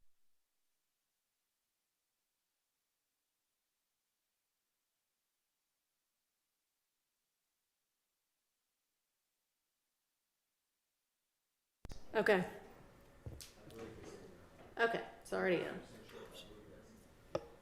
Put the, I'll put the caption. I couldn't hear you. What'd you say? We believe that's in already. We agree. Okay, Mr. Steele, did you say something about Bruton? That's what I'm reading, but no, I said the same thing as Ms. Adams. Okay. I cannot be 100% sure, but I But believe y'all, it's. all right. Well, if several of you over there think it is, and y'all think it might be. The caption may not be. Okay. Any issue with the caption?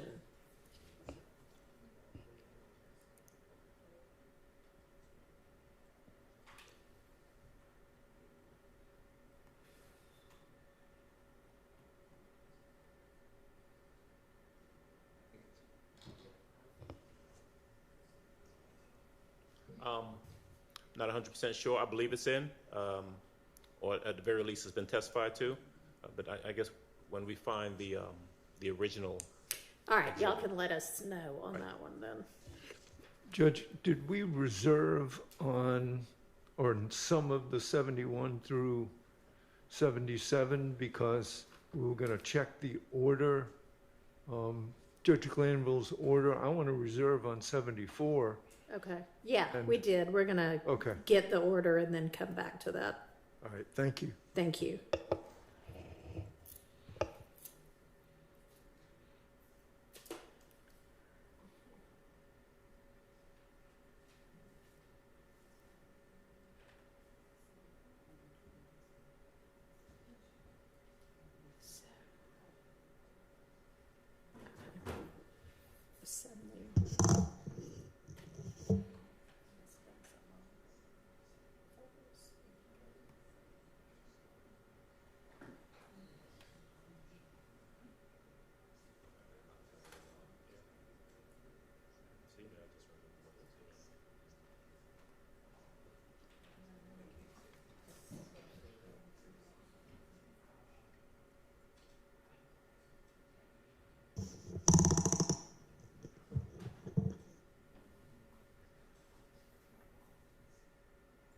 Sorry, y'all. Somehow everything got closed, so I'm opening it back up. Okay, so then next would be Exhibit 82. Is that already in by chance? I don't believe it's in. I believe we've discussed it in regards to another witness Okay. previously. I don't have any problem with it personally.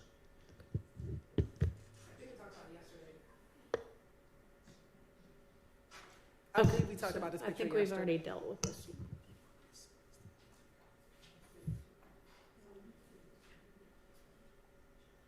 All right. State's Exhibit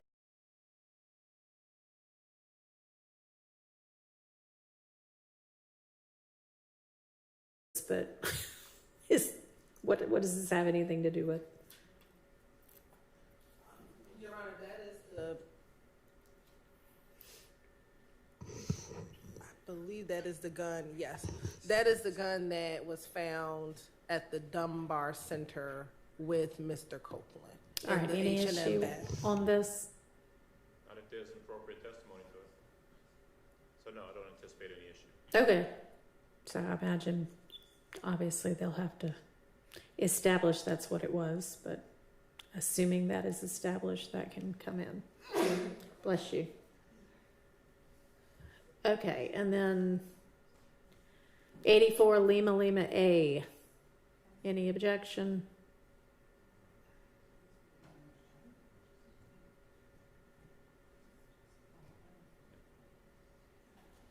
If this is this the black and white picture, Your Honor? No, this is a video of a club. So this is, Your Honor, September 30th, so the night preceding the October 1st overact with Mr. Kendrick and Mr. Arnold, where Mr. Arnold gets into a fight at Magic City. This is a video of that. And that's also 84, it's 84 LL A and 84 LL. Okay. Any issues? Evidentiary issues? Not assuming they can lay the appropriate foundation. Okay.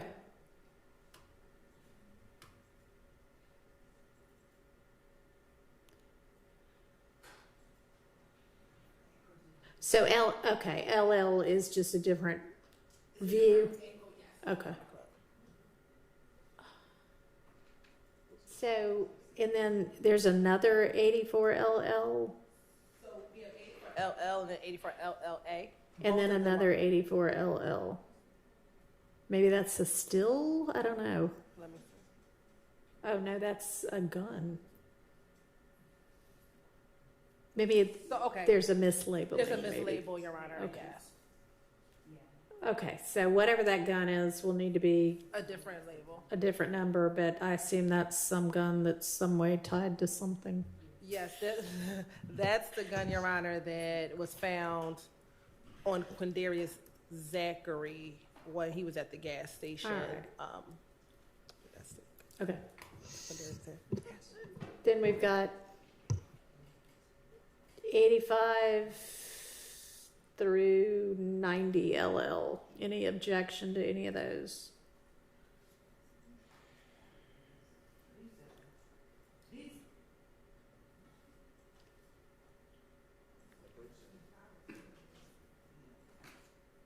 One of them we've already. So 85 LL is the interview of Mr. Kendrick. Okay.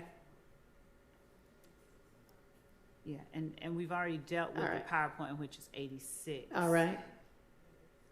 87 as well. We've dealt with 87 already? Yes, 'cause Okay. that's part of it. Oh, yeah, that's okay. We have not dealt with 88. 88. Any objection to 88? Evidentiary objection? I'm sure we'll be objecting to the commentary on this posting. Well, except for the ones by Mr. Stillwell, I suppose. Because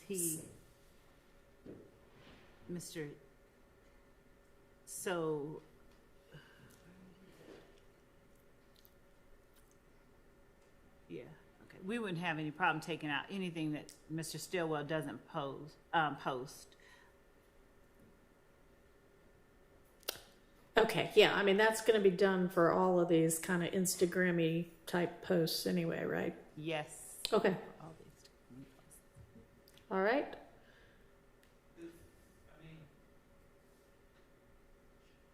Yeah,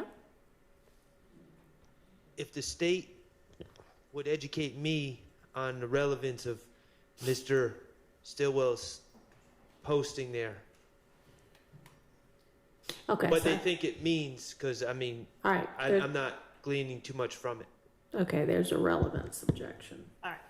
So, Judge, we are alleging that Mr. Stillwell is a member of and a participant in a criminal street gang and a criminal enterprise known as YSL.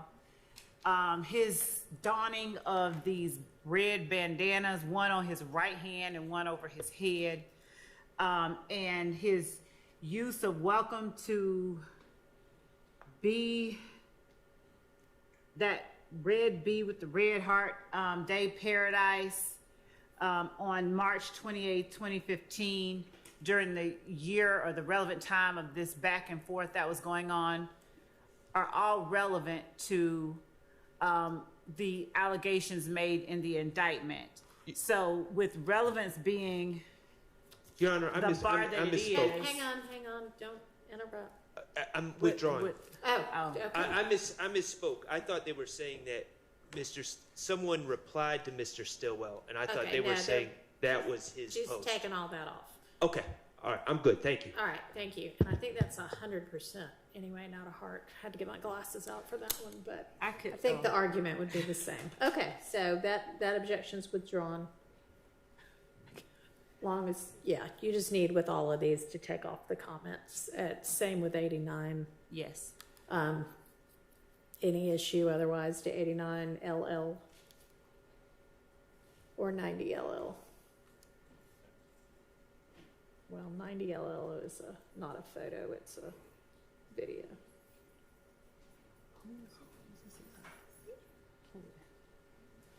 Any objection to either of those?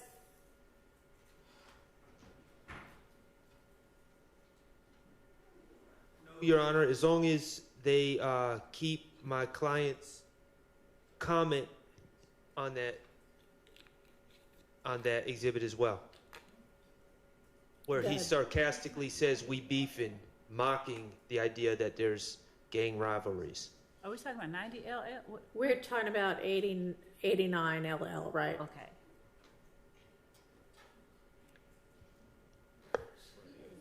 I don't actually see that. He doesn't say what his client says dripping through Cali with some real ends at Gotti with that red B. His client is not listed under the 6 comments that are going to be taken out. Is there like some comment later that isn't shown maybe? Because I don't see it on this. You're right. I think he's talking about, correct me, the first comment says at SB with the we beefing, but I don't think that that's Mr. Stillwell. That's the other person posting that she's beefing with him. What's going on is these comments are in dark blue on the black background, so I'm only seeing the white. So I'm seeing my client commenting we beefing, which obviously would be sarcastic. He's sitting next to his friend, but now I see the blue that Akoya having her way posted that. So yeah. Okay. All right. How about 90 LL? We'd be objecting to 90. I don't know what the relevance is of 90. All right, there's a relevance objection to 90 LL. And 403. Judge, I think it's best if we just play this one.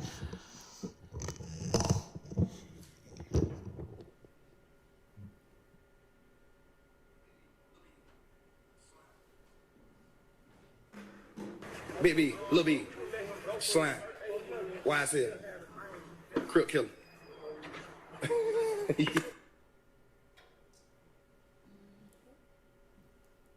That's Mr. Williams's voice. Based on? Directing. Let's not interrupt each other, please. Directing this child to throw up these gang signs. Okay. So that's what we. So are you going to have some kind of either somebody familiar with Mr. Williams' voice to say that's him, or a voice analyst to say that's him? We would have someone that we believe is familiar enough with his voice to say that that's him. Okay, well, we'll see. On behalf of Mr. Stillwell, we're going to ask for a limiting instruction, if that's admitted. All right, Provide, proposed one, please. On behalf of Mr. Williams, Your Honor, what is the import of this? So I understand it's prejudicial because a person may think that a young child using what I would consider gang language with their hand signs may be inappropriate. But why would this matter here? The lyrics are coming in. Mr. Williams is constantly changing the letter B to, or letter C to a B. Like instead of Cleveland Avenue, Believeland Avenue, there's a whole bunch of lyrics that Judge Glanville let in. There are tattoos on Mr. Williams' body that has already come in that shows the letter B and alleged other supposed gang symbols.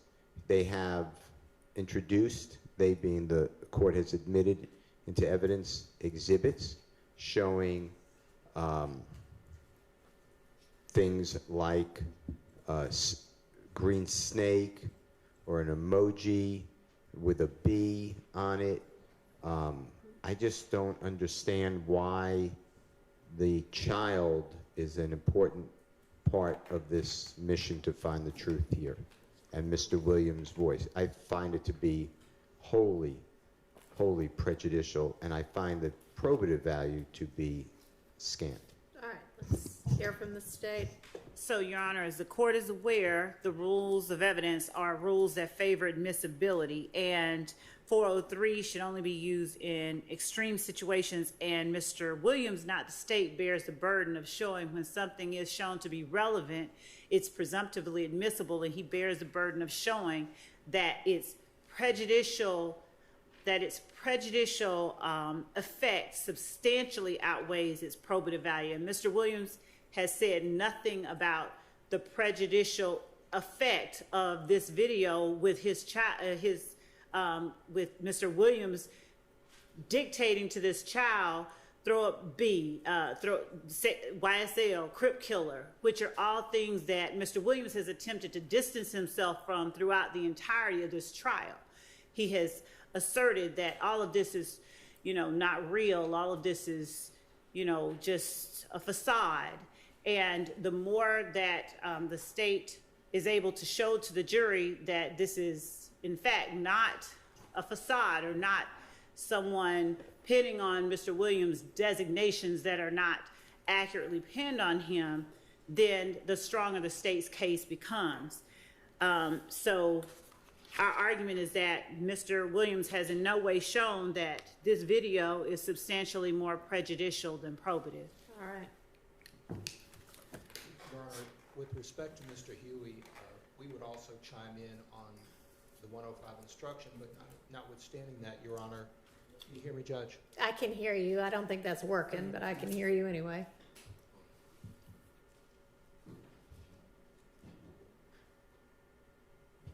Can you hear me now, Judge? Yes. So we would also ask for the 105 instruction on behalf of Mr. Huey, but notwithstanding that, Your Honor, this is extremely prejudicial from the standpoint of having a child hold up these gang signs and so forth and so on, what appears to be gang signs. And again, this is going to be one of those scant and cumulative aspects of a piece of evidence that if the court allows it to come in, it's going to be drug in for the sake of its prejudicial effect. Clearly what 403 says we can't do. So I would ask the court to take that into consideration. Okay, well, I'm certainly considering the appropriate law. Yes, sir, Mr. Steele. There's also another, I can't find the exhibit number, but there's a video that came in over objection that Mr. Williams is doing something similar, or someone's doing something similar with a child. All right, why don't y'all get me that, and I'll consider whether there might be a cumulative issue here. But with regard to just 401, 403, it's certainly relevant, and I agree that it's prejudicial, which, case after case says most of the state's evidence is prejudicial against defendants. I don't think it's substantially more prejudicial than probative, considering part of the conspiracy they allege is preserving, protecting, and enhancing the reputation, power, and territory of the enterprise by the posting of messages, images, videos, and songs demonstrating alignment to the enterprise and a willingness to engage in violence on its behalf. I mean, it's wildly probative to that. And Your Honor, we're also going to ask for a Rule 105 instruction on behalf of Mr. Kendrick, and we echo the comments made by the others. Okay. Yes, ma'am. We don't believe that a 105 instruction on this type of evidence is appropriate. It's not a testimonial piece of evidence, a testimonial statement. So we would ask that a 105 instruction not be given in instances where this is the evidence being presented. And we would also submit that Jeffrey Williams is alleged to be the leader of this gang, and in having or directing this child and other children to do things like he's doing, he is, in effect, he's starting early and starting young. That is part of the state's theory in this case, that this gang recruits young children, and this is what it ends up being. Judge, I think there was a piece of evidence that came in on, or we reviewed a child on yesterday, if I'm not mistaken, that we saw in an image. It was either posting. Yeah, but I don't remember that being anything that the child was doing in response to somebody directing them to do it. I think it seemed like the child was, I mean, I'd be happy to look at it again because that's not specifically what I was looking at it for then. But if that's what y'all are thinking about, you know. Well, that's one at least that immediately came to my memory. And do you recall that child was doing that in response to somebody directing them? I'm not sure if there was sound associated with that particular image, but it was certainly at the direction of an adult, and then the child was. Was it Mr. Williams? I believe it was. Yes, Judge, it was. It was the one of the two videos that you saw on yesterday, and when you listen to the sound, it's exactly the same thing. The child is being directed, and in fact, it's the same child. Okay. He says Big B, Little B. He doesn't say Crip Killer. He doesn't say YSL. All right, that is not cumulative if that's the only one that y'all had in mind. So that's, I'm overruling those objections. Okay. I think that takes care of that witnesses' exhibits, at least for now.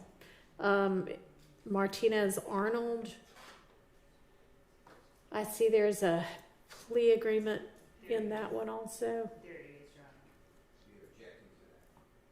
Same grounds as before. Is there anything in particular on that one? I know there was. This isn't the same one we talked about before, is it? No. Mr. Sledge. Okay. It will be similar grounds. You know, he's testifying, so why do we need a plea agreement? And the state wants to put it in, my understanding. And it would be continuing witness because it's a statement, and he could testify to whatever, and then he can get impeached. All right. Well, continuing witness is only about whether something goes out to the jury or not. Correct. So that's not relevant to whether it actually comes in or not. And then it's the state's intention to use this only if you need to impeach him as to something? Correct. Okay. Correct, Your Honor. And if he's truthful, then we don't need to accept, I mean, if he's truthful, then we don't need to go and show and introduce this as an exhibit. And I'm assuming they're talking about the factual acknowledgments, not the not the conviction itself. I don't know. Let's find out. Are you talking about the factual acknowledgments? I am talking about the factual acknowledgement, and then there would have to be a proper purpose for the guilty plea, which there could be one, but I didn't hear it yet.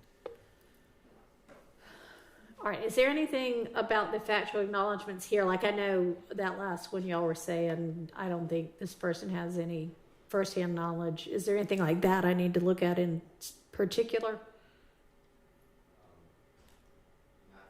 Okay. All right. And so for these people, you just intend to have them admit they pled guilty? Okay. So this wouldn't be relevant at all unless they say, no, I didn't, or no, I never asserted like- that fact, or so- this would be, So right, or that he was forced, or he didn't Right. know what he was doing. right. I think the certified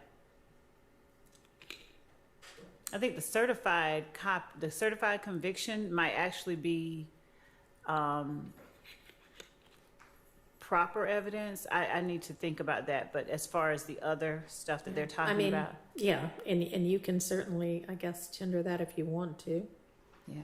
But Normally- the other information is only, as we said earlier, if someone isn't truthful on the stand. Right, okay, thank you. All right, the next item in there, I can't open, so I don't know what that is, but if y'all can open it and you know what it is and don't have an objection, then it doesn't matter that I can't open it. Your Honor, we're talking about the third one down? I was talking about the second one down because I don't know what that is. The one labeled like NT Fulton CODA and then some numbers. It's a transcript, Your Oh, Honor. okay. Don't know why I can't open it, but we've already reviewed that one. Or no?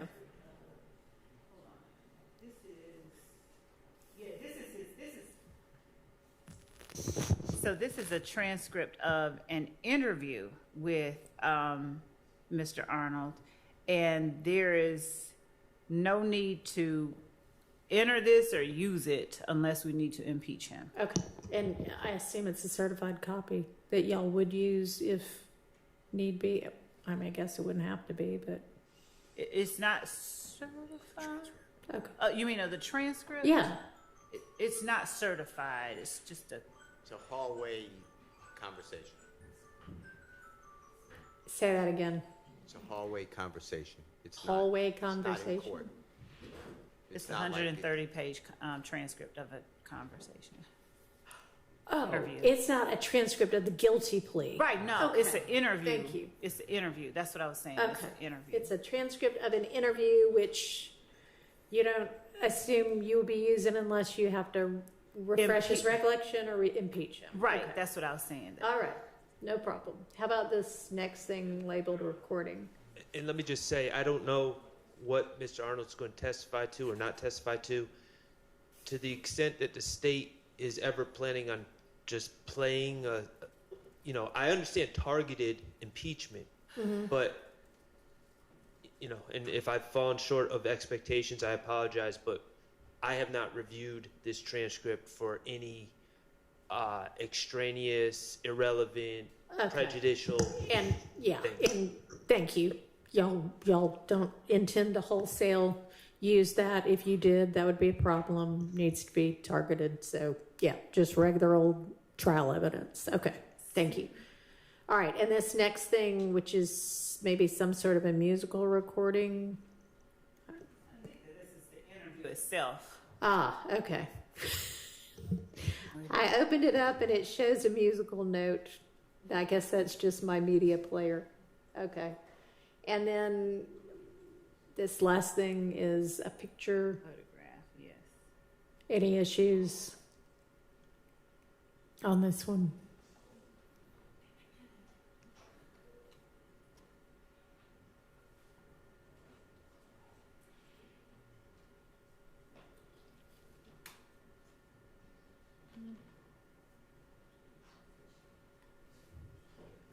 No?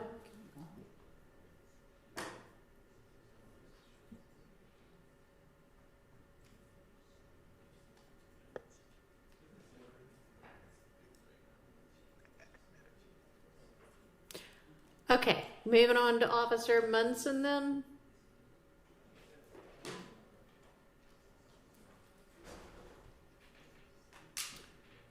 Looks like there's another set of crime scene pictures, maybe. And a crime scene report.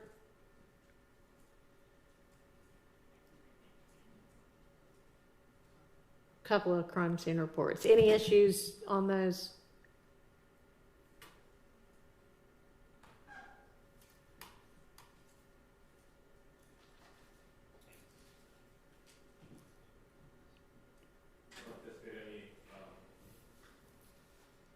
anticipate any issues with the crime scene photos. Okay, thank you. All right, moving on to Jennings Kilgore. We are almost to the bottom of this grouping of 30. This seems to be a ballistics expert. NIBIN expert. A what expert? NIBIN, National Okay. Institute of Ballistics. Okay. Integration. He is a ballistics expert with a Ni- particular. NIBIN is different. It's a big time one, right? It's the one right before. It's not the actual firearms examiner, so it's a step before. It's a comparison to see if it's if these have the same characteristics. All right. Anyway, anybody have an issue with the evidence that's going to come in with this person?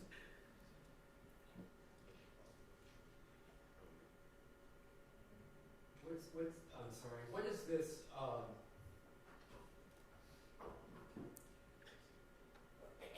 This is under, I'm trying to find out specifically where it's under the NIBIN reports.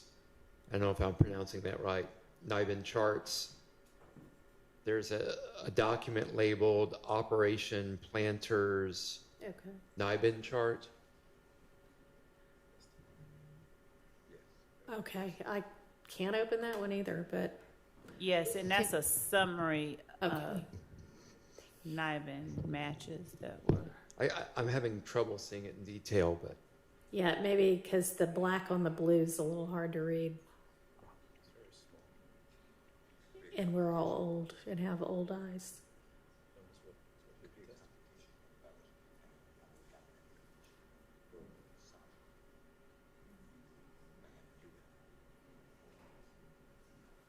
So is the question just kind of like, what does that say? What is that?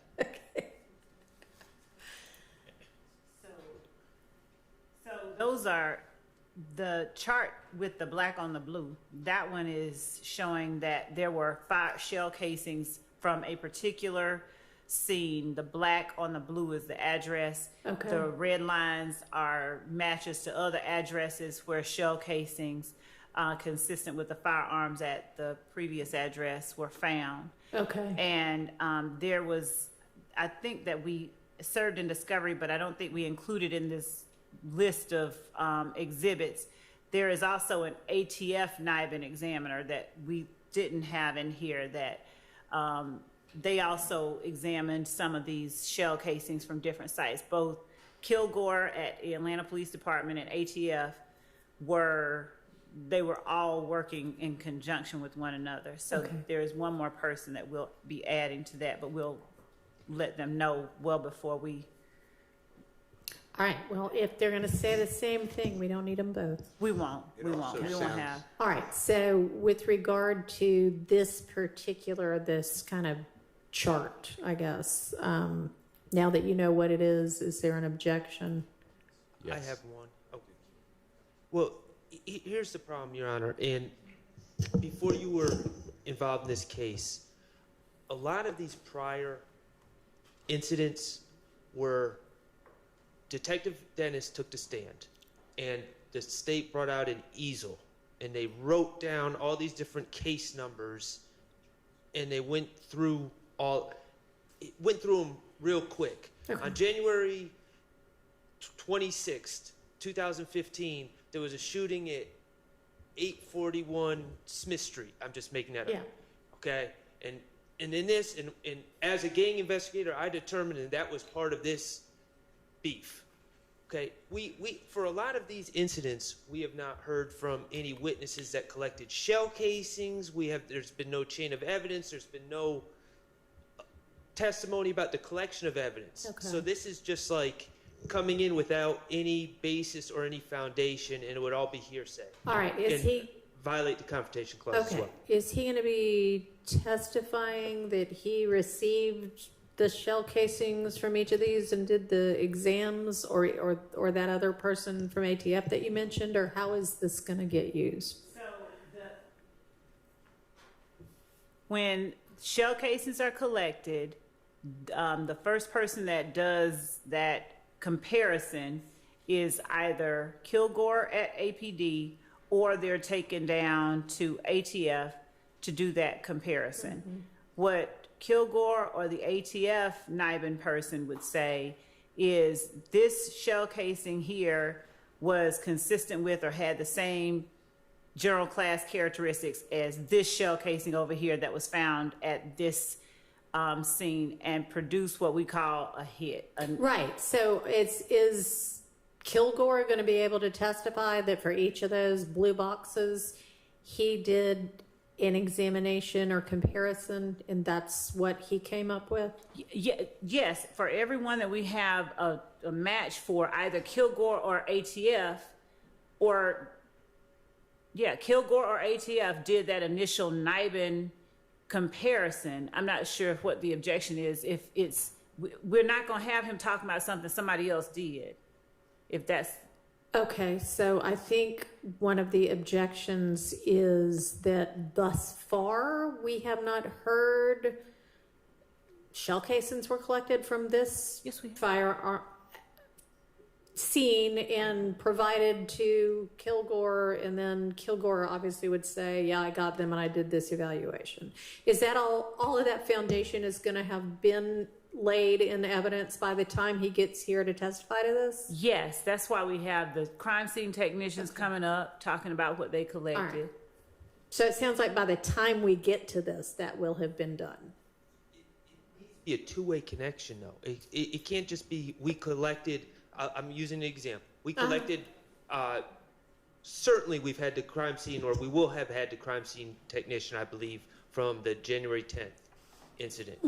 So we'll know what was collected, and it was sent to Kilgore, and it was sent to NIBIN, and we get that. But if they're going to say, well, it matches another crime scene, the expert in the lab can't say that unless we know. They can say, I guess, presumably it matched another bullet in the database or something like that, but unless there's a link to an individual crime scene, yes, we collected this and it matches up, that's still based on hearsay. Kilgore or whoever the expert in the lab would be testifying based on hearsay about where that other ballistic evidence was collected from, unless we hear from the person who collected the evidence. And we would. So I don't know why. I don't know why we're arguing at this But level. we're not arguing. We're trying to clarify. So, for instance, and I can't see them, but the very top two on there, you know, they apparently say, okay, this crime scene A and crime scene B. We will have, and this person, Kilgore, will be able to say, I did a comparison of bullets from crime scene A and bullets from crime scene B, and they're consistent with having been shot from the same gun or something similar. The question on the floor is, okay, will we have already heard not only the chain of custody for Kilgore getting the crime scene A bullets, but the chain of custody for Kilgore getting the crime scene B bullets? Yes. So we would not have... Yes, all of the foundation. I don't think chain of custody, like, you know, specific, like every link in the chain would be necessary, considering we would have the crime scene technician who would have collected it. We would have the testimony that when the crime scene technician has collected it, it comes to my department, my being Kilgore. This is the case number 150261534. And I compared it to case number X. Okay, so we will have both, just so I make sure I'm understanding you. We will have a crime scene tech from crime scene B say, I collected all of this, and I gave it to the crime lab. Or whom, I don't know if this is I put it in evidence. I put it in the, you know, box or whatever they do. And then we'll have Kilgore say, here's the way evidence gets to me, and this got to me that way. Yes. Okay. Does Yes. that answer your question? I mean, I guess it's yet to be determined whether we will hear all of that evidence, but the objection is going to be, if we don't hear all of that evidence, he can't testify to this. So do you understand that? I'm sorry, Judge. The objection is that if we don't hear the foundation that is both crime scene A tech giving the evidence to Kilgore and crime scene B tech collecting and giving the evidence to Kilgore, and then Kilgore is saying, I got them both in the regular course and I compared them, here's my conclusion, that there's going to be an objection that he can't testify about crime scene B. And to make certain, looking at the witnesses that we had initially put up, what we can do is add the 10 witnesses from each of those crime scenes that are on this list to make certain that we have each of those links included as Sounds evidence. like that's going to have to happen. Now, it does not need to be, I don't think, a whole as if this were the crime on trial. It would just be, it can just be, I'm witness scene number tech. 1 through 10 that I'm adding on. I collected this one. I went to this crime scene at this date. I collected this evidence. I gave it to whomever. Right. Which should take 10 minutes. Okay. All right. She plans to now do all of that. Unless y'all want to stipulate that those bullets got to the crime lab in the normal course from whatever crime scene, which I don't see happening. So, okay. All right. So anything else with regard to Kilgore's, the evidence that would come in through Kilgore?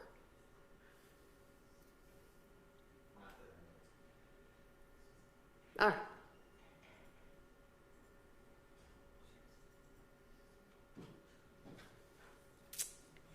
Then our witness number 30 on this list is Underwood. Is Underwood also a NIBIN expert? She's not. She's one of our detectives and gang experts in this case. Okay. And she actually may have been the one. She was an ATF task force agent, and she also would have been instrumental in taking some of the evidence over to the task force versus APD's ballistics lab where Kilgore worked. Okay. To have it tested over there. Okay. Any issues with her evidence? Yes, because it's going to be repetitive. She is an APD officer, and she's going to be supposedly or potentially the same treadmill of information about YSL and IF gang, and this is what the policy is of the City of Atlanta Police, why we qualify people in a gang, and we've heard it from Detective Belknap, Detective Gaither, Detective Dennis. They have 5 gang experts allegedly from the same exact, they work together. Is this a gang expert? That's what I said. She may be a gang expert, but is she going to testify as a gang expert? I don't anticipate getting into anything overlapping, and actually we were, before this last conversation, thinking of not calling her at all. But okay, so she would be chain of custody only? Some chain of custody, and at this point I don't anticipate calling her as another expert. But as far as the gang experts are concerned, Your Honor, I just point out that what we've done is announce to the court and to each of the defendants that our gang experts would not be talking about overlapping pieces of information. Every expert was talking about a different point in time as to their knowledge. Detective Underwood had an earlier knowledge of this particular street gang than did Detective Dennis. Detective Belknap testified to a different slice of time. Detective Dennis and Gaither were 2 people who worked as partners during the same period of time.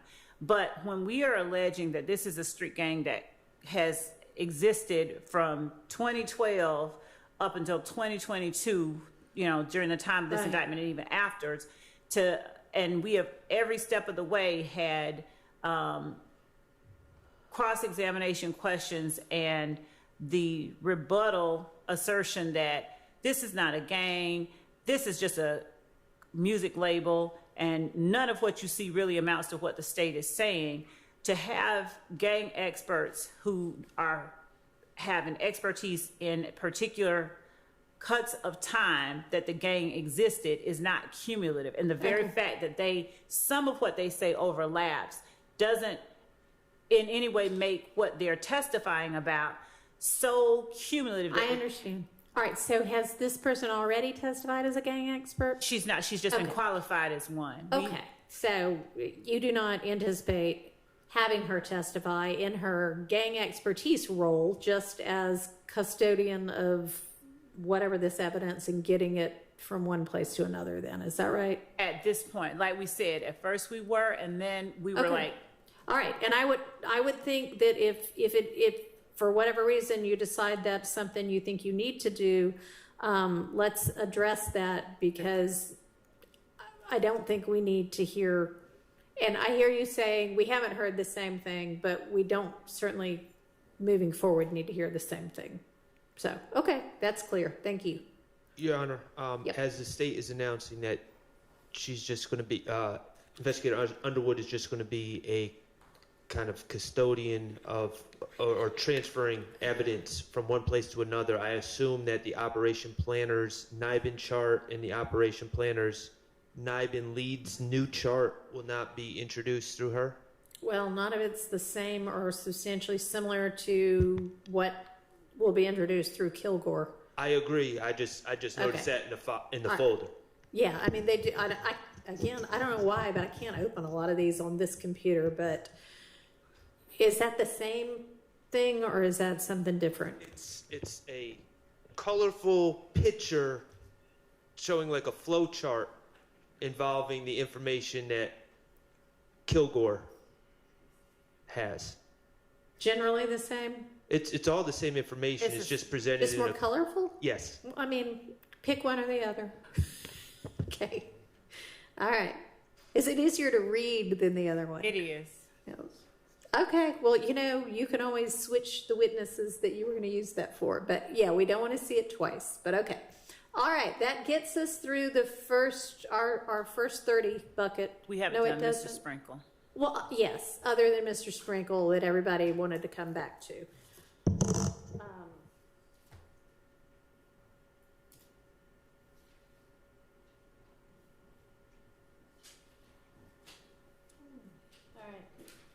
Trying to just look back through at things we need to revisit or visit for the first time.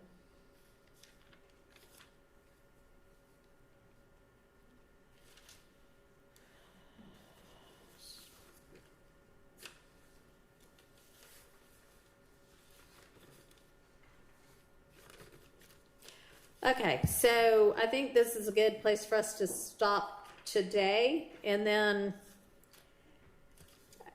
tomorrow, other than the potential hearsay and CAD reports, which we can take up, we can either move to the next 30 and do the same thing with regard to them, because they're going to have to be done at some point when the jury is out, or y'all don't seem to want to reach the wiretap stuff yet, but as quickly as y'all can specifically identify that and get it to the defense, then we can get to that. I think it'll be easier once they actually have targeted information about that. Yes, sir. I don't know why necessarily, but the state specifically identified jail calls for my client as they've stated, which is, I believe, 13 or 14. I've reviewed those. Okay, so tomorrow we can tackle those. Okay. And I'm just warning everyone, other people, not in a, I'll just say it affects. Alerting everyone. I'm alerting everyone that it affects more than just my client. Okay, so everyone might want to take a close look at those before tomorrow. Okay, anything anybody needs to put on the record, make suggestions about for how to be efficient tomorrow, anything like that? Your Honor, it states exhibit number 55W, which would target the child with the hand signals. Okay. If you can, it's 55W has been shown to the jury. Would it be easy for somebody to pull it up on screen for me? And is this just a still photo or is this a video? A short video. Okay. It was played for the jury. All right.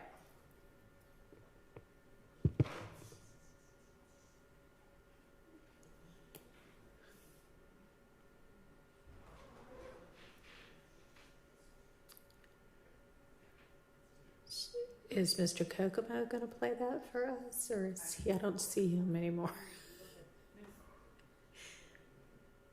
I think the state's going to try to find it.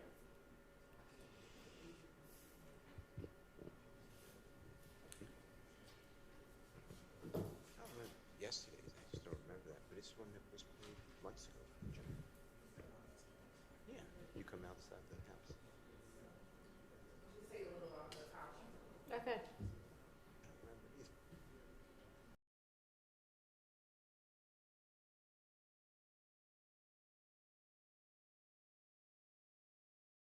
Okay, so I believe that my concern about when it's dealing with the RICO conspiracy in Bruton, and then the person in custody is giving a statement, confrontation clause statement, talking about the enterprise, let's say. Okay.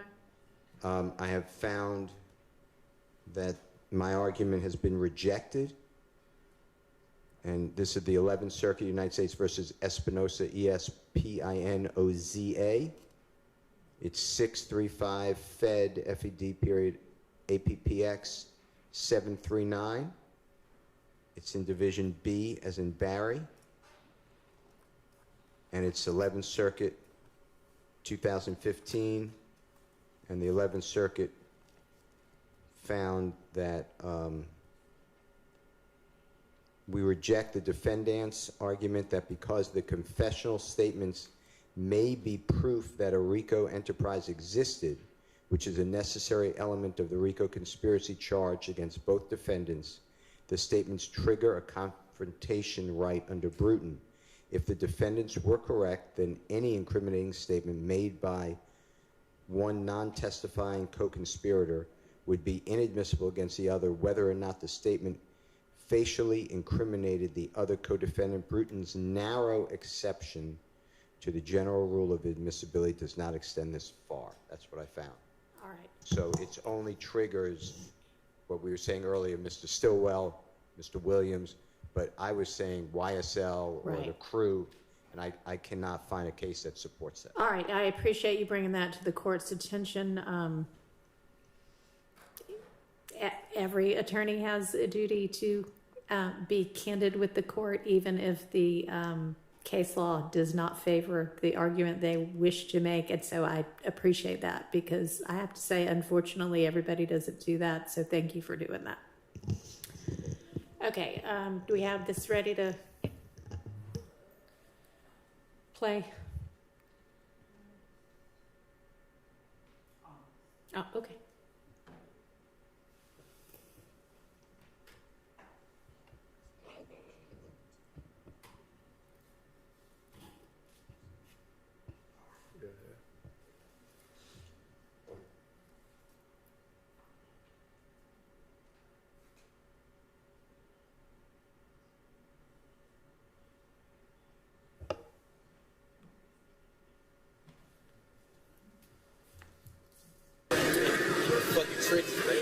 Slide cell, man. What you doing?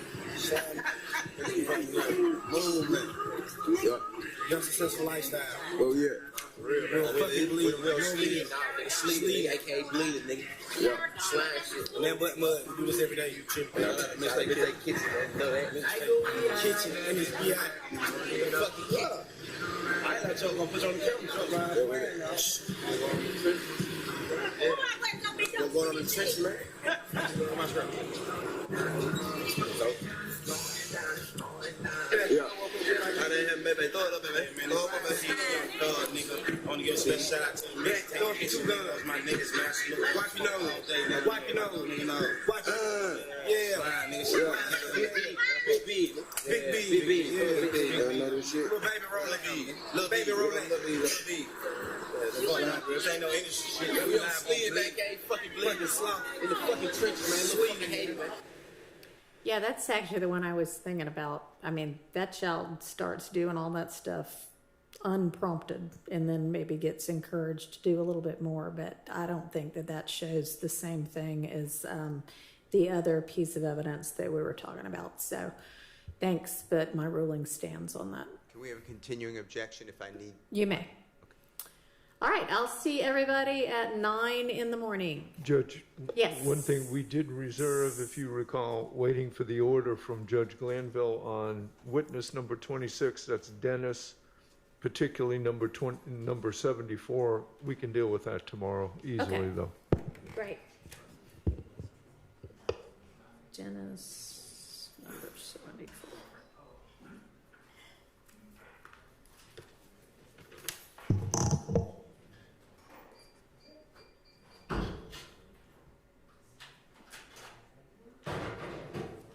Mr. Harvey, was that one of the lyrics issues, or was that a different item? Well, it's lyrics, but it's a video. Okay. Thank you. Thank you.